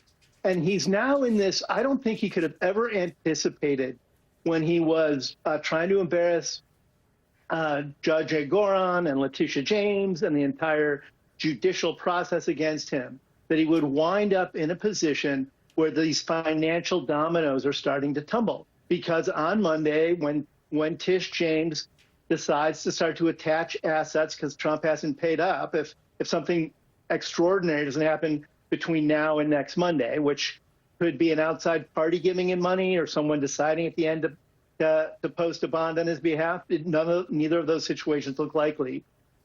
You're going to, for the first time, get a look at behind the kimono at Trump's financial holdings. And he has never been public about the amount of publicly about the amount of debt he holds against those properties. You're going to get a look at that. You're going to get a real sense of what the valuations are. And when Donald Trump began campaigning in 2016, he put out in press statements that he was worth $8 billion and then $10 billion. At various times, he said he was $6 billion. More recently, my colleagues at Bloomberg News have said he's worth about $3 billion. That is all on paper. And that number can start to decline very quickly if you don't have cash and you don't have other liquid assets and you've got a lot of debt pledged against it. It is the worst experience he wants to have in the world. And there's been this sort of guessing game around Trump's wealth. As you noted, he sued me for 3 pages of a very long book that essentially hung him up on this idea that he'd been playing the media and his bankers for decades about how much money he has. Now that becomes a public thing, a public event, and he has to be feeling right now, I think, like a cornered animal, and it has to be his worst nightmare financially. Well, Andrew, that cornered animal feel was absolutely there in his panic social media comments today. There's a couple of things going on here, it seems. One is Donald Trump's complete inability to anticipate consequences until they are upon him. It was clear to us months and months and months ago that this was roughly the number where this case was going to end up. And yes, there's real civil liability there, but you get the feeling that Donald Trump's lawyers never impressed that upon him. He never really believed it could come to this. And now that it's come to this, the next stage could be Donald Trump under oath about his assets. And one of the options Tim just laid out about Donald Trump's claim under oath about having $400 million in cash, he didn't use this word, but one of the options was that was perjury. Yeah. That was just a lie. Yeah. So here we go again, Donald. You're under oath. How much of this building do you own? But at that point, they'll also be subpoenaing documentation that shows the building is mortgaged 7 different ways, right? Yeah, so this is going to be a situation where the emperor has no clothes is going to be something where we see it. But to sort of Donald Trump's, the way he sort of approaches the world, I think, is exactly as you said. He is not a chess player. He is not thinking down the road, how do I get from here to there several stages down. That is the skill set that you actually would like to have with the president of the United States or the CEO of a major company. He is very much focused on just the here and now and thinking everyone is like a giant Etch-a-Sketch and they're not going to remember what happens from day to day. So if I lie today, that's fine because I'm just going to move on to the next thing tomorrow. And Tim, what about this anticipation of consequences? This is what Donald Trump fails at miserably. He failed at it in the casino business. He failed at it in pretty much every business you examined when you were first writing about him. He just couldn't anticipate consequences before they landed on him in a bad way. Because he's been protected from the consequences of his own actions his entire life. His father's wealth insulated him from his business mistakes and his poor academic performance. He was insulated by the power of celebrity through the fame he garnered when he was on The Apprentice. And then, of course, as President of the United States, he's been insulated from the consequences of the law thus far in a way most Americans aren't. So he's never had to grow up. Donald Trump is essentially a 7-year-old grown old. And that's exactly why he can't play three-dimensional chess or simply play checkers. He plays hopscotch, and he constantly falls off the course because he is unsophisticated and he is self-absorbed, and he doesn't see consequences when they're rushing at him because he thinks he can get around him. And I think one of the things we're seeing now in this litigation is this myth that Donald Trump has always been able to evade the long arm of the law. And I think that's been this sort of mythic thing, people wondering why he has 9 legal lives. And it's simply because he's never had a formidable array of prosecutors who are determined to try to expose him before. And some of that could still run aground, and we're seeing some of that in motion right now. But at least in this case, he's being held to account financially in a way he never has before. And it is a ruthless and I think long overdue comeuppance. Tim O'Brien, thank you very much for joining us with your expertise about the Trump businesses. Andrew Weissman's going to stick with us. And up next, Donald Trump's lawyers filed a brief with the Supreme Court today claiming that a president cannot function without committing crimes, and that it was just an oversight by the authors of the Constitution that they did not specify in writing total immunity for presidents and former presidents from criminal prosecution. Trump lawyers ignored the fact that no president before or after Donald Trump has ever believed any of that. That's next.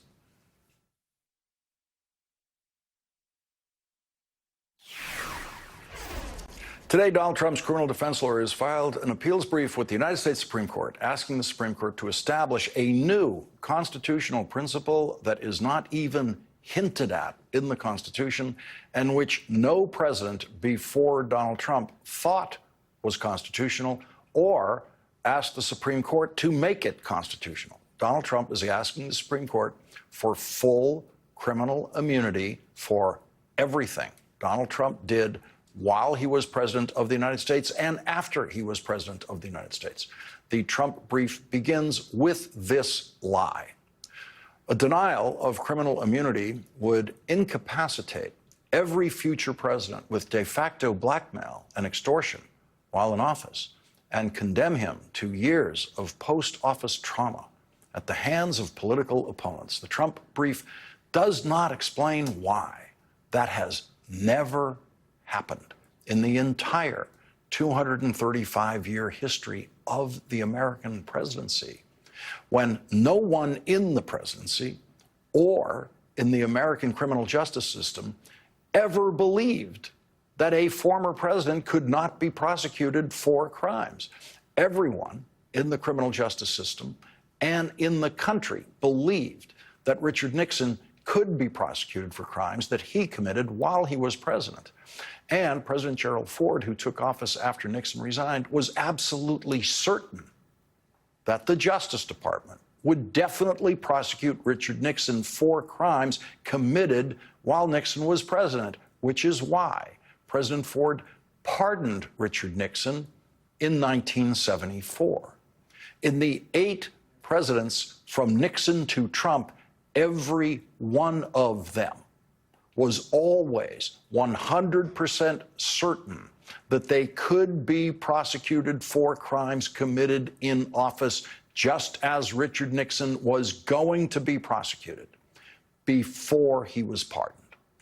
Not one of those presidents was inhibited in any way in office in doing their duty by fear of being prosecuted. The history of the American presidency and the American criminal justice system, especially the post-Nixon history, proves beyond a reasonable doubt that this statement in the Trump brief is a lie. The threat of future prosecution and imprisonment would become a political cudgel to influence the most sensitive and controversial presidential decisions, taking away the strength, authority, and decisiveness of the presidency. In an earlier brief to the Supreme Court, arguing that there was no reason for the court to hear Donald Trump's appeal, Special Prosecutor Jack Smith said that the criminal immunity that Donald Trump is asking the Supreme Court to write into constitutional law, quote, would upend understandings about presidential accountability that have prevailed throughout history, while undermining democracy and the rule of law, particularly where, as here, a former president is alleged to have committed crimes to remain in office despite losing an election, thereby seeking to subvert constitutional procedures for transferring power and to disenfranchise millions of voters. Andrew Weissman is back with us. And Andrew, it's a reasonably sized brief to a Supreme Court appeal, got 50 pages in here. Did you find anything that is worthy of Supreme Court consideration in this argument?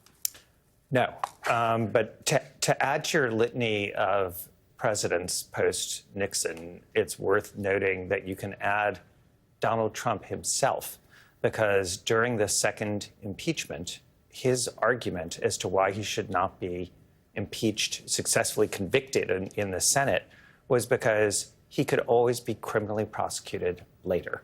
That there should not be this rush to decide things now. He's about to leave office, but there is always the criminal justice system. So you can add him to that litany. There are two things that I thought were quite interesting in this brief.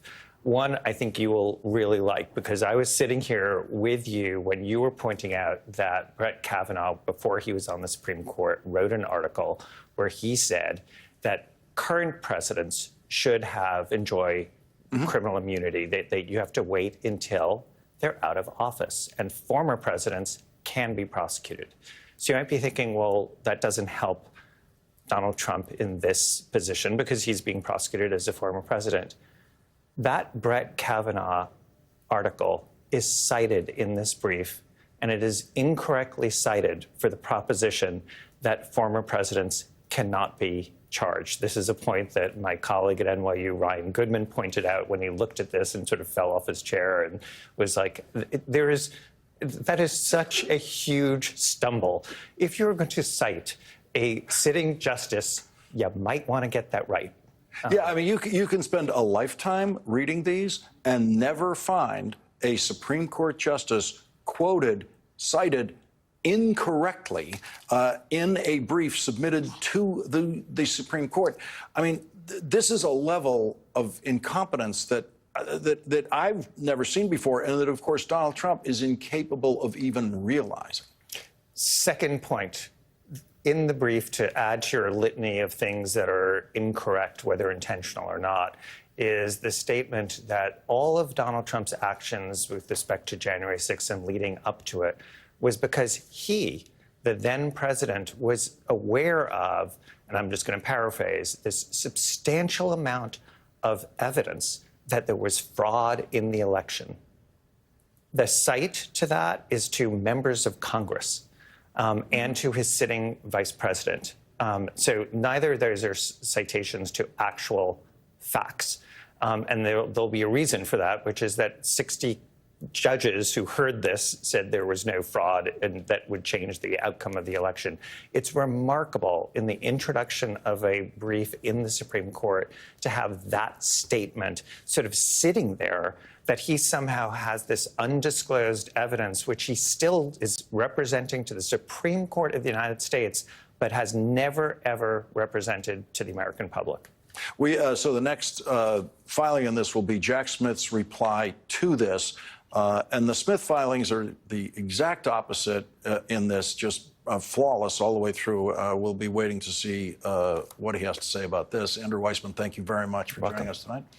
And up next, President Biden is campaigning in the Southwest this week and making direct appeals to Latino voters in campaign ads using the Biden-Harris campaign's huge fundraising advantage over the Trump campaign to pay for early advertising. Simon Rosenberg will join us next.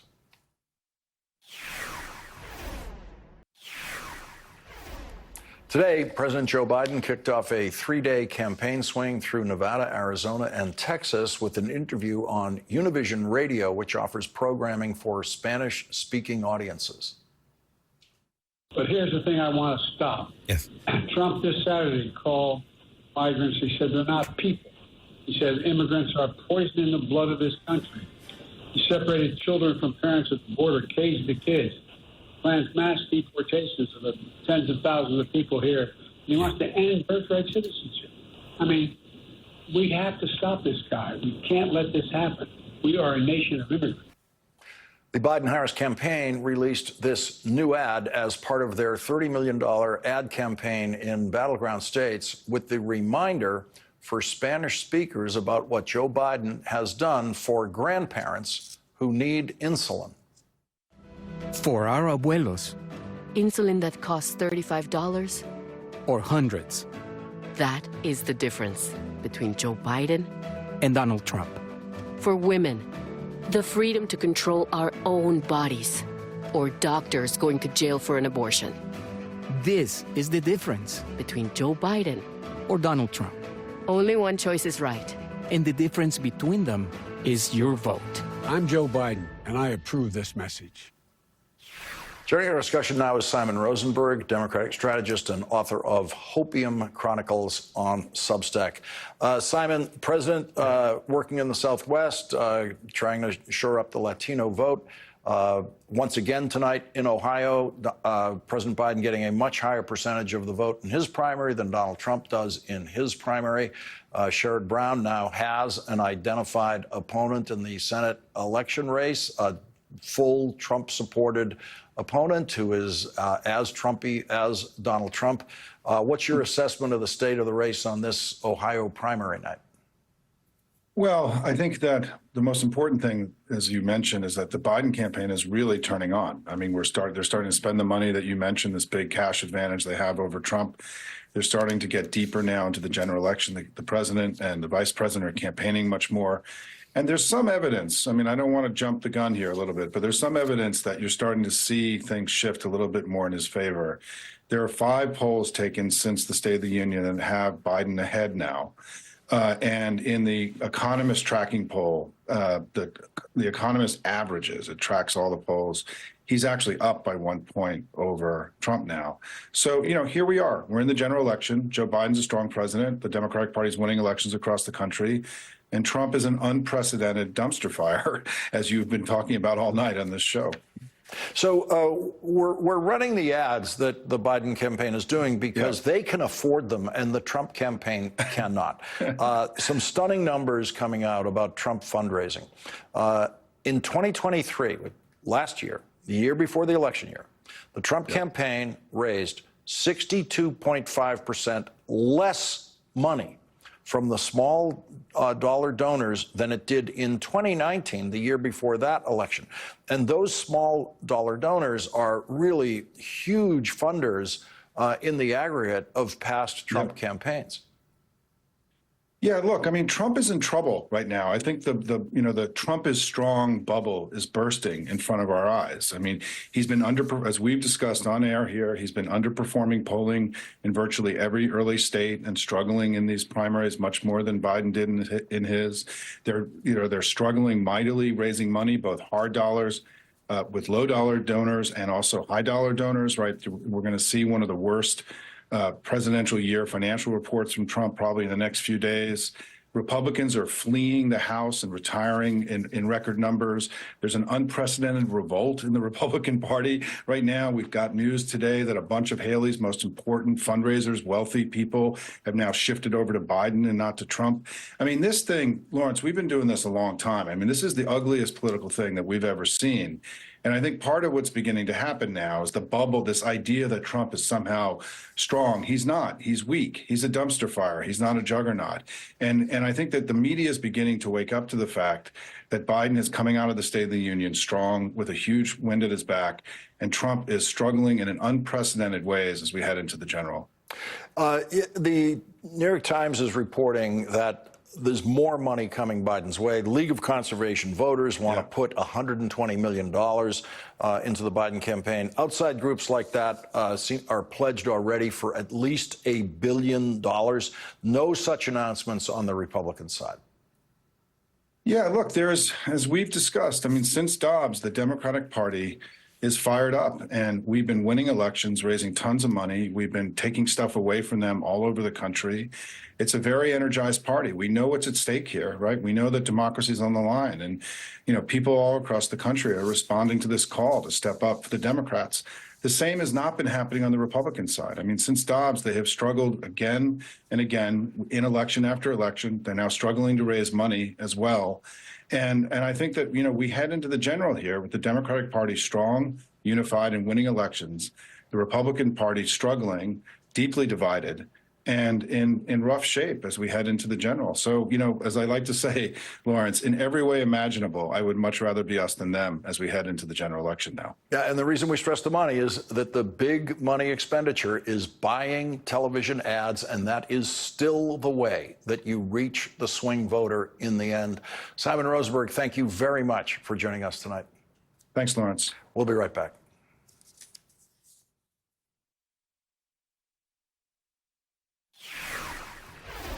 That is tonight's last word. The 11th hour with Stephanie Ruhle starts now. Open up to you. Good evening. I'm Jonathan Capehart in for Stephanie Ruhle. We are now 231 days away from the November election, and it's primary night in several states. That includes a crucial Senate Republican primary in Ohio as the party tries to take control of the upper chamber. NBC News can project that Donald Trump-endorsed car dealer Bernie Moreno has defeated Matt Dolan and Frank LaRose, who were considered more traditional Republican candidates. Moreno will face three-term Democratic Senator Sherrod Brown in November. And on the West Coast, California's 20th congressional district is holding a special election to see who will serve out the rest of former Speaker Kevin McCarthy's House term. If no candidate gets 50% of the vote, the top two will go to a runoff in May. With that, let's bring in our lead-off panel. Mark Murray, NBC News senior political editor. Simone Sanders Townsend, co-host of the new MSNBC weekend morning show called The Weekend. She's also the former chief spokesperson for Vice President Harris. And Brendan Buck, former chief communications advisor for both Speaker Paul Ryan and Speaker John Boehner. Thank you all very much for being here. Brendan, since you are here on set, I will start with you. Right. You know Ohio politics. Your reaction to the what we're seeing in the Buckeye State tonight? Well, obviously a big win for Donald Trump. He had to go in there at the last minute and do a rally for Bernie Moreno to push him over the finish line. It's not often that the Trump-endorsed candidate feels the need to have some backup at the last minute. But it's a risky play for Republicans there. As you said, the other two candidates, I think everybody in at least establishment Republican circles thought were perhaps the better candidates positioned to win in November. And this is a very critical seat. Now, Republicans are banking everything on taking back the Senate right now. Democrats currently hold 51 seats. I think Republicans are going to take West Virginia, so they've got 50-50. Every other seat on the map is basically a Republican pickup opportunity, and Ohio is a critical one to take. Sherrod Brown, obviously someone who's been able to buck the trend of the state in Ohio, moving red. But you have Bernie Moreno, who is basically trying to be a Trump-like candidate, and there's a very poor track record of people trying to be Trump-like who aren't Donald Trump and succeeding in a general election. You know, Mark, Senator Brown weighed in on his November opponent just an hour ago with Lawrence O'Donnell. Watch this.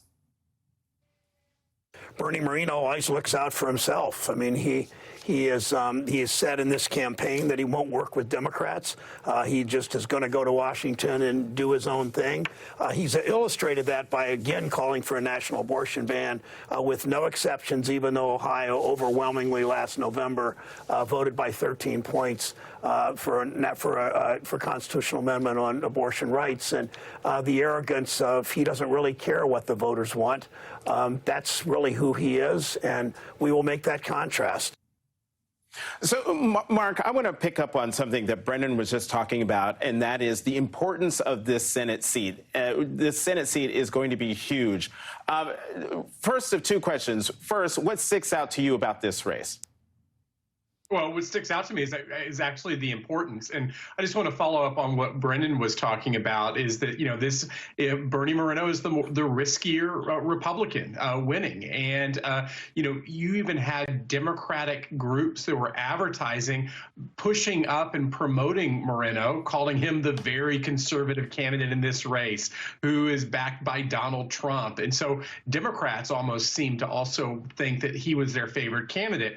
But here is the brutal math in Ohio. Donald Trump won in 2016 and 2020 by 8 percentage points. And so while Moreno, it might end up being the riskier pick, and the math suggests that for Sherrod Brown to be able to win, if you assume that Donald Trump wins Ohio, you're going to have to find a lot of Donald Trump, Sherrod Brown voters. And so that, to me, is going to be key in an era where we have fewer and fewer crossover votes between the presidential, Senate, and gubernatorial contests. Okay, Mark, here's my second question, and this is, I'm throwing a curveball to the control room. That graphic that we had up of Moreno, LaRose, and Dolan showing the results as they are right now, where you've got Moreno, who is, in the lead with 500, I think here it is. Now it's at 542,186 votes. If you add up Dolan and LaRose, and I'm no good at math, especially on live television, but they are almost even. If you take Dolan and LaRose and add those up, they come in just under the 540, just under by like maybe a few thousand votes under Moreno. What signal does that send to the Republican Party about the strength of Moreno and maybe the danger that is posed by Donald Trump? Yeah, Jonathan, look, this was always a competitive race, and there wasn't a whole lot of high-quality polling heading into tonight, but the polls actually kind of indicated that this was actually going to be closer than it turned out to be. And I actually end up having a lot of flashbacks to the 2022 Ohio Senate race. Remember when J.D. Vance was the person who ended up getting endorsement from Donald Trump? Matt Dolan also was in that race. And then you had a candidate who was playing Josh Mandel, who also was in there. He was kind of in the Frank LaRose position. And what was interesting in that primary in 2022 was that J.D. Vance only got 32 to 33% of the vote, even with Donald Trump's endorsement in 2022. But in these kind of races, and I think what you're alluding to, in a 3-person race versus a 2-person race, the candidate who ends up having Donald Trump's endorsement does matter. And now it becomes incumbent upon Moreno to actually start uniting his party. And you already end up seeing that Dolan ended up congratulating him and saying he's going to do everything he can to help Republicans to defeat Sherrod Brown in November. So, Simone, NBC News exit polling in Ohio shows nearly 2/3 of Republican voters there say President Biden did not legitimately win the 2020 election. How do we deal with that as we barrel towards another presidential election? Well, look, we have to continue to just tell the truth and speak the facts, and the facts are that Joe Biden did win that election in 2020, as did every House member, frankly, that was on the ballot then, and every Senate candidate that was on the ballot, right? You can't say Joe Biden didn't legitimately win the election, but all these other seats, they are, in fact, valid. And I think that's some of how folks should be talking about this. But I do think, to piggyback off of the piggybacks from Brendan and Mark, look, the Senate is definitely on the ballot in 2024. We talk a lot about the presidential, a lot about House races. Every member of the House of Representatives is up. But Democrats are defending 23 seats this year. I mean, and you could say 22 because West Virginia is all but a foregone conclusion. I don't think there's going to be a lot of money or effort being poured into West Virginia. And so 22 seats is a lot to defend. There are very few, if any, pickup opportunities. I think if there's one, it is Colin Allred in Texas. Republicans in Texas, strategists tell me that if anybody has a chance to beat Ted Cruz, it is Colin Allred. So Democrats are, I think, going into, as we get closer and closer to November, you're going to hear folks' campaigns talking more, the president and vice president talking more about the Senate. You heard Sherrod Brown talking about abortion, right? That ballot amendment that was on the ballot just last year in Ohio. That is going to be, I believe, a critical piece of messaging in Ohio and in these battleground states across the country. And so, Brendan, as Politico puts it, and I'm quoting here, old guard Republicans should have had an easy win in Ohio tonight. But because of MAGA, that didn't happen, Brendan.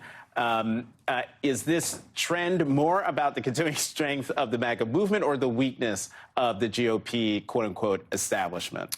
So there have been a lot of Republicans who have internalized Donald Trump's rise, that you don't ever have to worry about the establishment, the independence, the electability. Electability is an issue that we have completely thrown out the window. I mean, there should have been a very obvious case to look at this and say, Bernie Moreno is a really risky candidate. And why do this? Matt Dolan is a perfectly fine conservative who everybody can probably rally around. But nobody really concerns themselves with that anymore. And it's a very appealing concept to a lot of Republicans. If you never have to worry about independence, if you never have to moderate anything that you ever say or do, and you can just rally the base every time, and someone can just entertain you, I mean, that's appealing to people. And a lot of people have thrown in on that way. And that's what the risk that we are running as a party, whether it's in Ohio or everywhere. Are there enough Republicans that you can either turn out or convince people that Joe Biden is completely unacceptable, that you can turn them off of Democrats? It worked for them in 2016. I think ever since then we've seen it's not a very reliable path. Or as Senate Minority Leader Mitch McConnell called it, candidate quality was a big concern of his. Let's move to one of today's other big stories: new backlash for Donald Trump for comments many are calling anti-Semitic. Here's NBC News' Garrett Haake. Tonight, former President Trump casting his primary ballot in Florida, doubling down on remarks Democrats are slamming as anti-Semitic. The Democrats have been very, very opposed to Jewish people. That's true, and to Israel.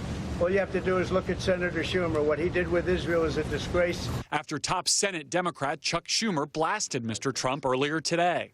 The former president's comments were utterly disgusting and a textbook example of the kind of anti-Semitism facing Jews, pushing the dangerous anti-Semitism trope of dual loyalty. The firestorm began overnight when Mr. Trump was asked about Schumer's recent rebuke of Israeli Prime Minister Benjamin Netanyahu, who Schumer said should be replaced in new elections. Why do the Democrats hate Bibi Netanyahu? I actually think they hate Israel. Mr. Trump saying Democrats are being swayed by protests over President Biden's policy on Gaza. Even I'm amazed at how many people are in those marches. And guys like Schumer see that, and to him it's votes. I think it's votes more than anything else. Any Jewish person that votes for Democrats hates their religion, they hate everything about Israel, and they should be ashamed of themselves because Israel would be destroyed. The remarks quickly condemned by the Anti-Defamation League, whose CEO called them defamatory and patently false. The Biden campaign saying, quote, the only person who should be ashamed here is Donald Trump.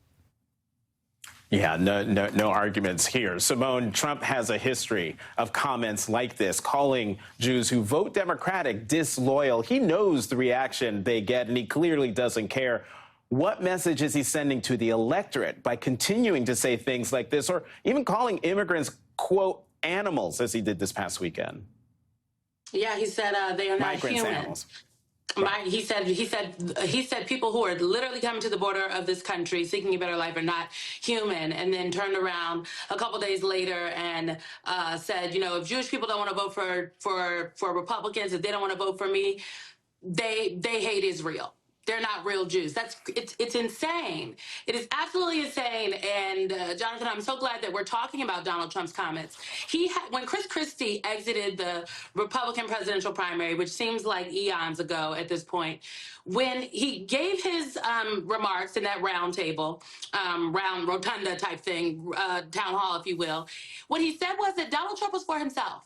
And Chris Christie said, make no mistake that when it comes down to if you put Donald Trump back in office and there's a decision to make, and it's between what's best for the American people or what's best for Donald Trump, he's going to choose himself. And what we are seeing play out on the campaign trail with his remarks is that he consistently sets up this dichotomy with either you are with me or you are against me. And if you are against me, you are bad. You are, in fact, not good. And that is and frankly, that's how he's ran his political life from the moment he came down that golden escalator. I would argue even before that with his racist birtherism. So this is something that I think every single Republican is going to have to contend with because Donald Trump is at the top of the ticket. So when Joe Biden says things, we run around and we ask Democrats, oh, what do you think about the president? And he said X, Y, and Z. Well, I would like to know what a number of these Republicans who are running for election in battleground states think about the former president's comments here.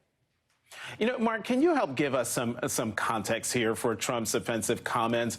In past elections, we've seen Jewish voters largely back Democrats, along with other groups, African Americans, young voters, women, college-educated voters. You study polling, you study election results. Is that changing at all?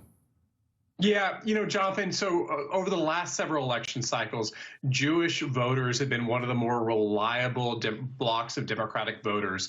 In 2016, for example, Hillary Clinton won about nearly three-quarters of Jewish voters, while Donald Trump ended up getting just about a quarter. Now, in 2020, according to the AP VoteCast exit poll, you ended up having Joe Biden getting about 68% of the Jewish vote and Donald Trump around 30%. And so it was a little bit smaller than what we saw in 2016, but overwhelmingly Jewish voters have been backing Democratic candidates. His offensive comments was, trying to seize some of the divisions in the Israel-Hamas war that have actually gone on. But overwhelmingly, as I told you, the numbers go, Jewish voters have been Democratic voters. Well, we thought we lost you there for a moment, Mark, but we didn't, and I'm glad we didn't because we got your full answer. Brendan, this is the point in the campaign, especially now that both Donald Trump and President Biden are the presumptive nominees of their respective parties for president. And I should note that both the president and Donald Trump are the projected winners of the Arizona primary tonight. But this is when they're supposed to expand their base. Yeah. This is when they're supposed to, reach out and bring more people in so that, you get more votes and beat the other person. Donald Trump doesn't seem to have any interest in that at all. Why? Because you don't win by subtracting. Well, he did in 2016. No, if we're waiting for the kinder, gentler Donald Trump, I've never been waiting for that. That's not going to happen. And there's been a lot of conversation, obviously, like how is he going to open his arms to the Nikki Haley voters, those more moderate Republicans? He's not. He's not going to do that. There's going to be no pivot towards those people. His game plan, as we've talked about, is going to be to turn out the base. But for those voters, he has a plan for those voters, and it is to make Joe Biden so unacceptable to them that they vote for Donald Trump by default. They want enough Republican voters to say what maybe Mitch McConnell has said, that I can't vote for Joe Biden. Just that simple. They want to get enough people to say Joe Biden is a bigger threat to my livelihood, my way of life. Any way you want to cut it, that's the play for the middle voters. He has no intention of becoming a new reinvented Donald Trump. We waited long enough. That's never going to happen. Right. And, that move might be successful in an election in a country that is almost evenly divided and you're fighting for votes on the margins, if you will. Simone, Trump has fully embraced the January 6th defendants. He falsely calls them hostages, salutes them, plays music videos of them. Many Americans were shocked and saddened by what happened on January 6th. Why is Trump so dead set on sticking up for the people responsible for ransacking the Capitol? Because these are his people. Donald Trump told the folks who were at the Capitol to go there. He addressed them on the ellipse and then allegedly tried to go join them at the Capitol himself. These are his people. And so he feels some sense of responsibility for them. He's like, I'm with them. And I really think people should just take a step back and, the 45th president of the United States of America is saying that he is with the people that took up arms against the United States government to try to stop a peaceful transition of power. He's with the people that beat police officers. What happened to back the blue? I mean, it truly is incredible that we have the presumptive Republican presidential nominee siding with people we watched with our own eyes do what they did and were convicted for it. Mark, Simone, Brendan, thank you all very much for coming to the 11th hour. When we come back, Trump asks the Supreme Court for absolute immunity. We'll break down what's next for both sides and the timeline in this case with two of our legal analysts. And later, the Biden campaign is launching a new push to reach Latino voters around the country. Maria Teresa Kumar and David Jolly are here on that and tonight's primary results. The 11th hour just getting underway on a Tuesday night.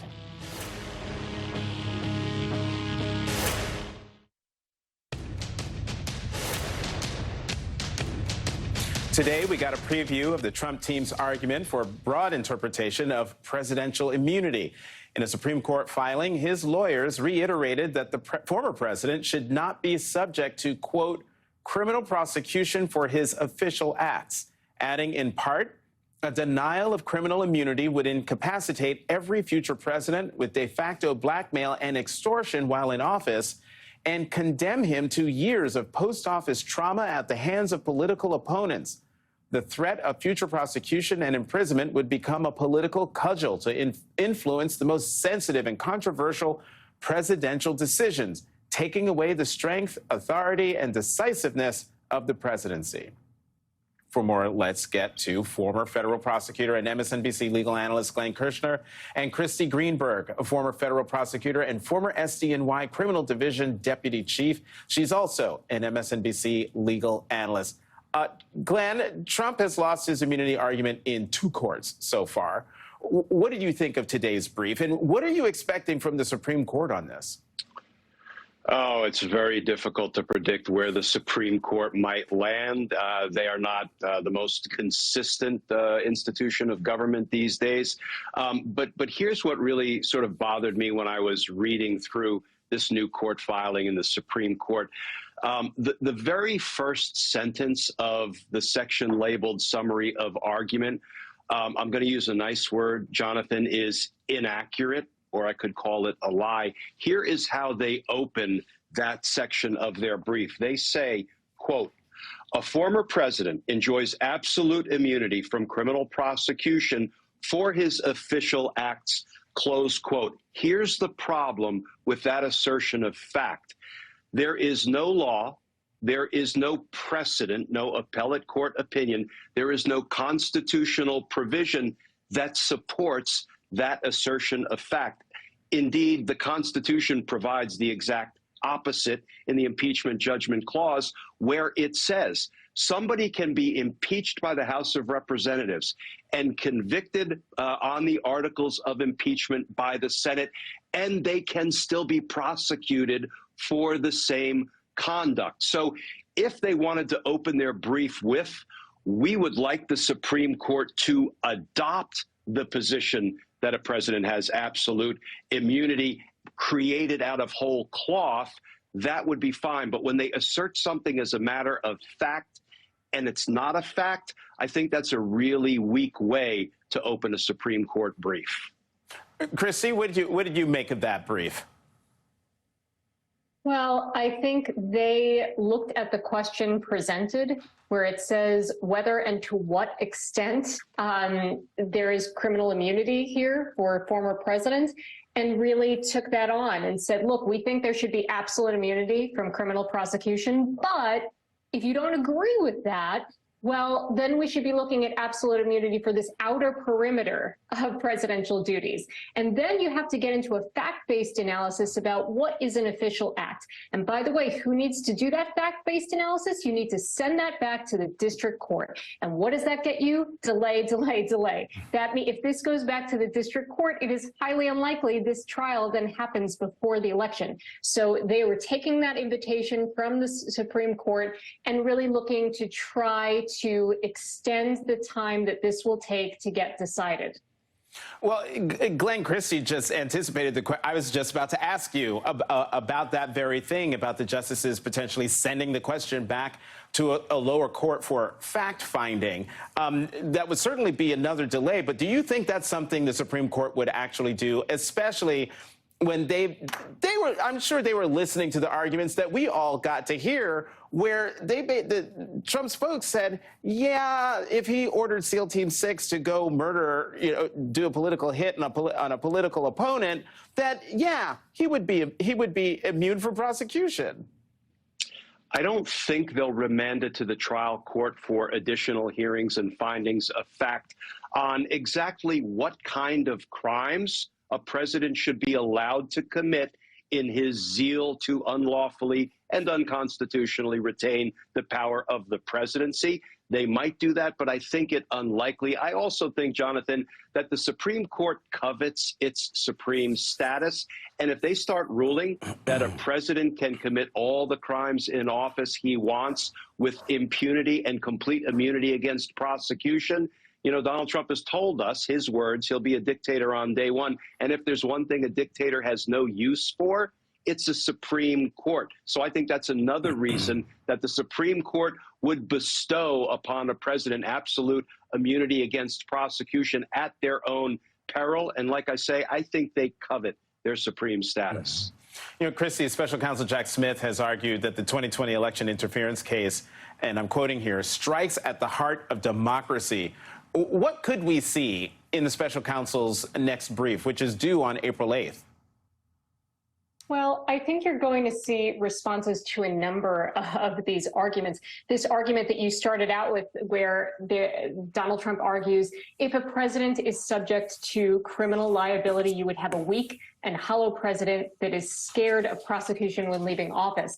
And I think you're going to see Jack Smith very clearly say, look, former presidents, including Donald Trump, have believed themselves to not be immune from criminal liability. Remember the impeachment proceedings in 2021 when Trump's own counsel said that he was not immune from the judicial process, and the proper place to take up any issues post-presidency would be in the courts.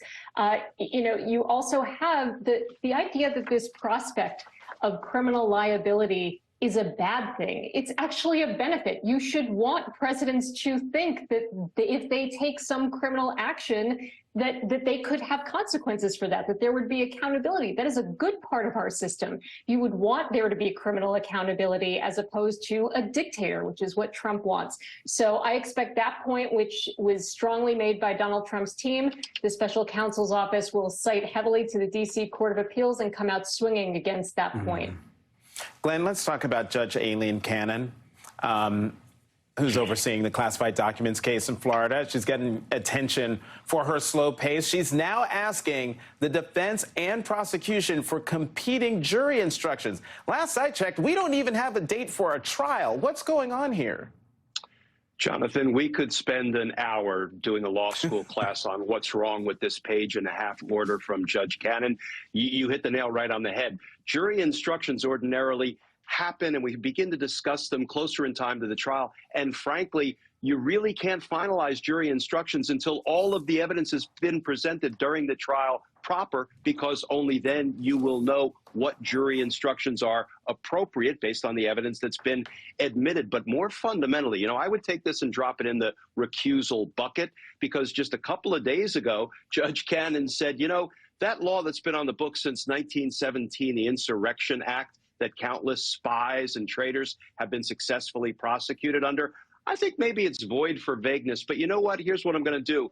I'll deny it without prejudice right now, but I'm going to urge you to bring it up later when I can actually deny it in a way that you can't, Jack Smith can't appeal it. But if I can have 1 second, let me just read one thing from this order, because this is not a jury instruction. This is a command to the jury that you may not convict Donald Trump. Here's what she says. A president has sole authority under the PRA, the Presidential Records Act, to categorize records as personal. Neither a court nor a jury is permitted to make or review such a categorization decision. An outgoing president's decision to exclude what he considers to be personal records from the presidential records transmitted to the National Archives constitutes a president's categorization of those records as personal. That's not a jury instruction. That is a command to the jury that you may not convict Donald Trump because of what I have just instructed you. This is the kind of thing that I suggest further supports a motion to recuse because her impartiality might reasonably be questioned, and that is the federal standard for when a judge shall remove themselves from a case. Real quickly, because we're out of time, Glenn, but just from what you read, to me, that seems to fly in the face of the Presidential Records Act. It absolutely does. Okay. All records are presidential records with the exception of things like journals and diaries. Right. Yeah, I mean, I studied the Presidential Records Act back in 2008 when there were questions about Hillary Clinton's records in the Clinton Library, and I know you sent an email to somebody in the White House, it's going to the archives, just so y'all know. Glenn, Chrissy, thank you both very much for being here tonight. And when we come back, the new push by the Biden campaign to win over Latino voters when the 11th hour continues.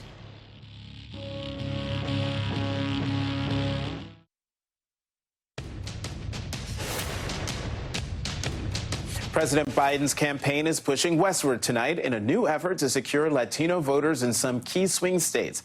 And he's taking a few swipes at Trump while he's there. Here's the president in Phoenix earlier tonight. You're the reason why, in large part, I beat Donald Trump. In 2016, he called Latinos criminal, drug dealers, and rapists when he came down that escalator. Now he says immigrants are poisoning the blood of our country. What the hell is he talking about? I need you. I need you badly. I need the help. Kamala and I desperately need your help. Because, look, there's only about 6 or 7 states that are going to determine the outcome of this election. They're toss-up states. This is one of them. For more on this, let's bring in Maria Teresa Kumar, president and CEO of Voto Latino and an MSNBC contributor, and former Republican Congressman David Jolly of Florida. David, Maria Teresa, thank you for being here. Maria Teresa, what do you think of this new push from the Biden campaign? How do you think it will resonate with Latino communities? Well, full disclosure, Voto Latino, we endorsed the president 2 weeks ago in Vegas with the vice president. And part of it is because what we're seeing is we cannot have another Trump presidency, because it was one thing what he said, but more importantly, what he did. And it was, yes, the separation of children at the border from their families and putting babies in cages, but it was also using social media to incite real violence. Jonathan, we can't forget that his words had offline effects with the El Paso massacre, where over 23 people were injured and killed simply because they were Latino. We can remind people of the Tree of Life synagogue affair, where also the Jewish community was impacted, and all the victims in between Pittsburgh and El Paso. And so for us, this is a red alert. It's time for us to get serious about the Latino vote, recognizing that he was in Arizona because he won that state and it flipped by less than 12,000 votes. But it's also in Nevada, it's also North Carolina, it's also Pennsylvania. You know, as we showed in those clips, the president said, you know, you're the reason why, in large part, I beat Donald Trump. We also heard him say, you know, I need you badly. What we didn't show is that he was applauded when he said that. And I got that from the pool report.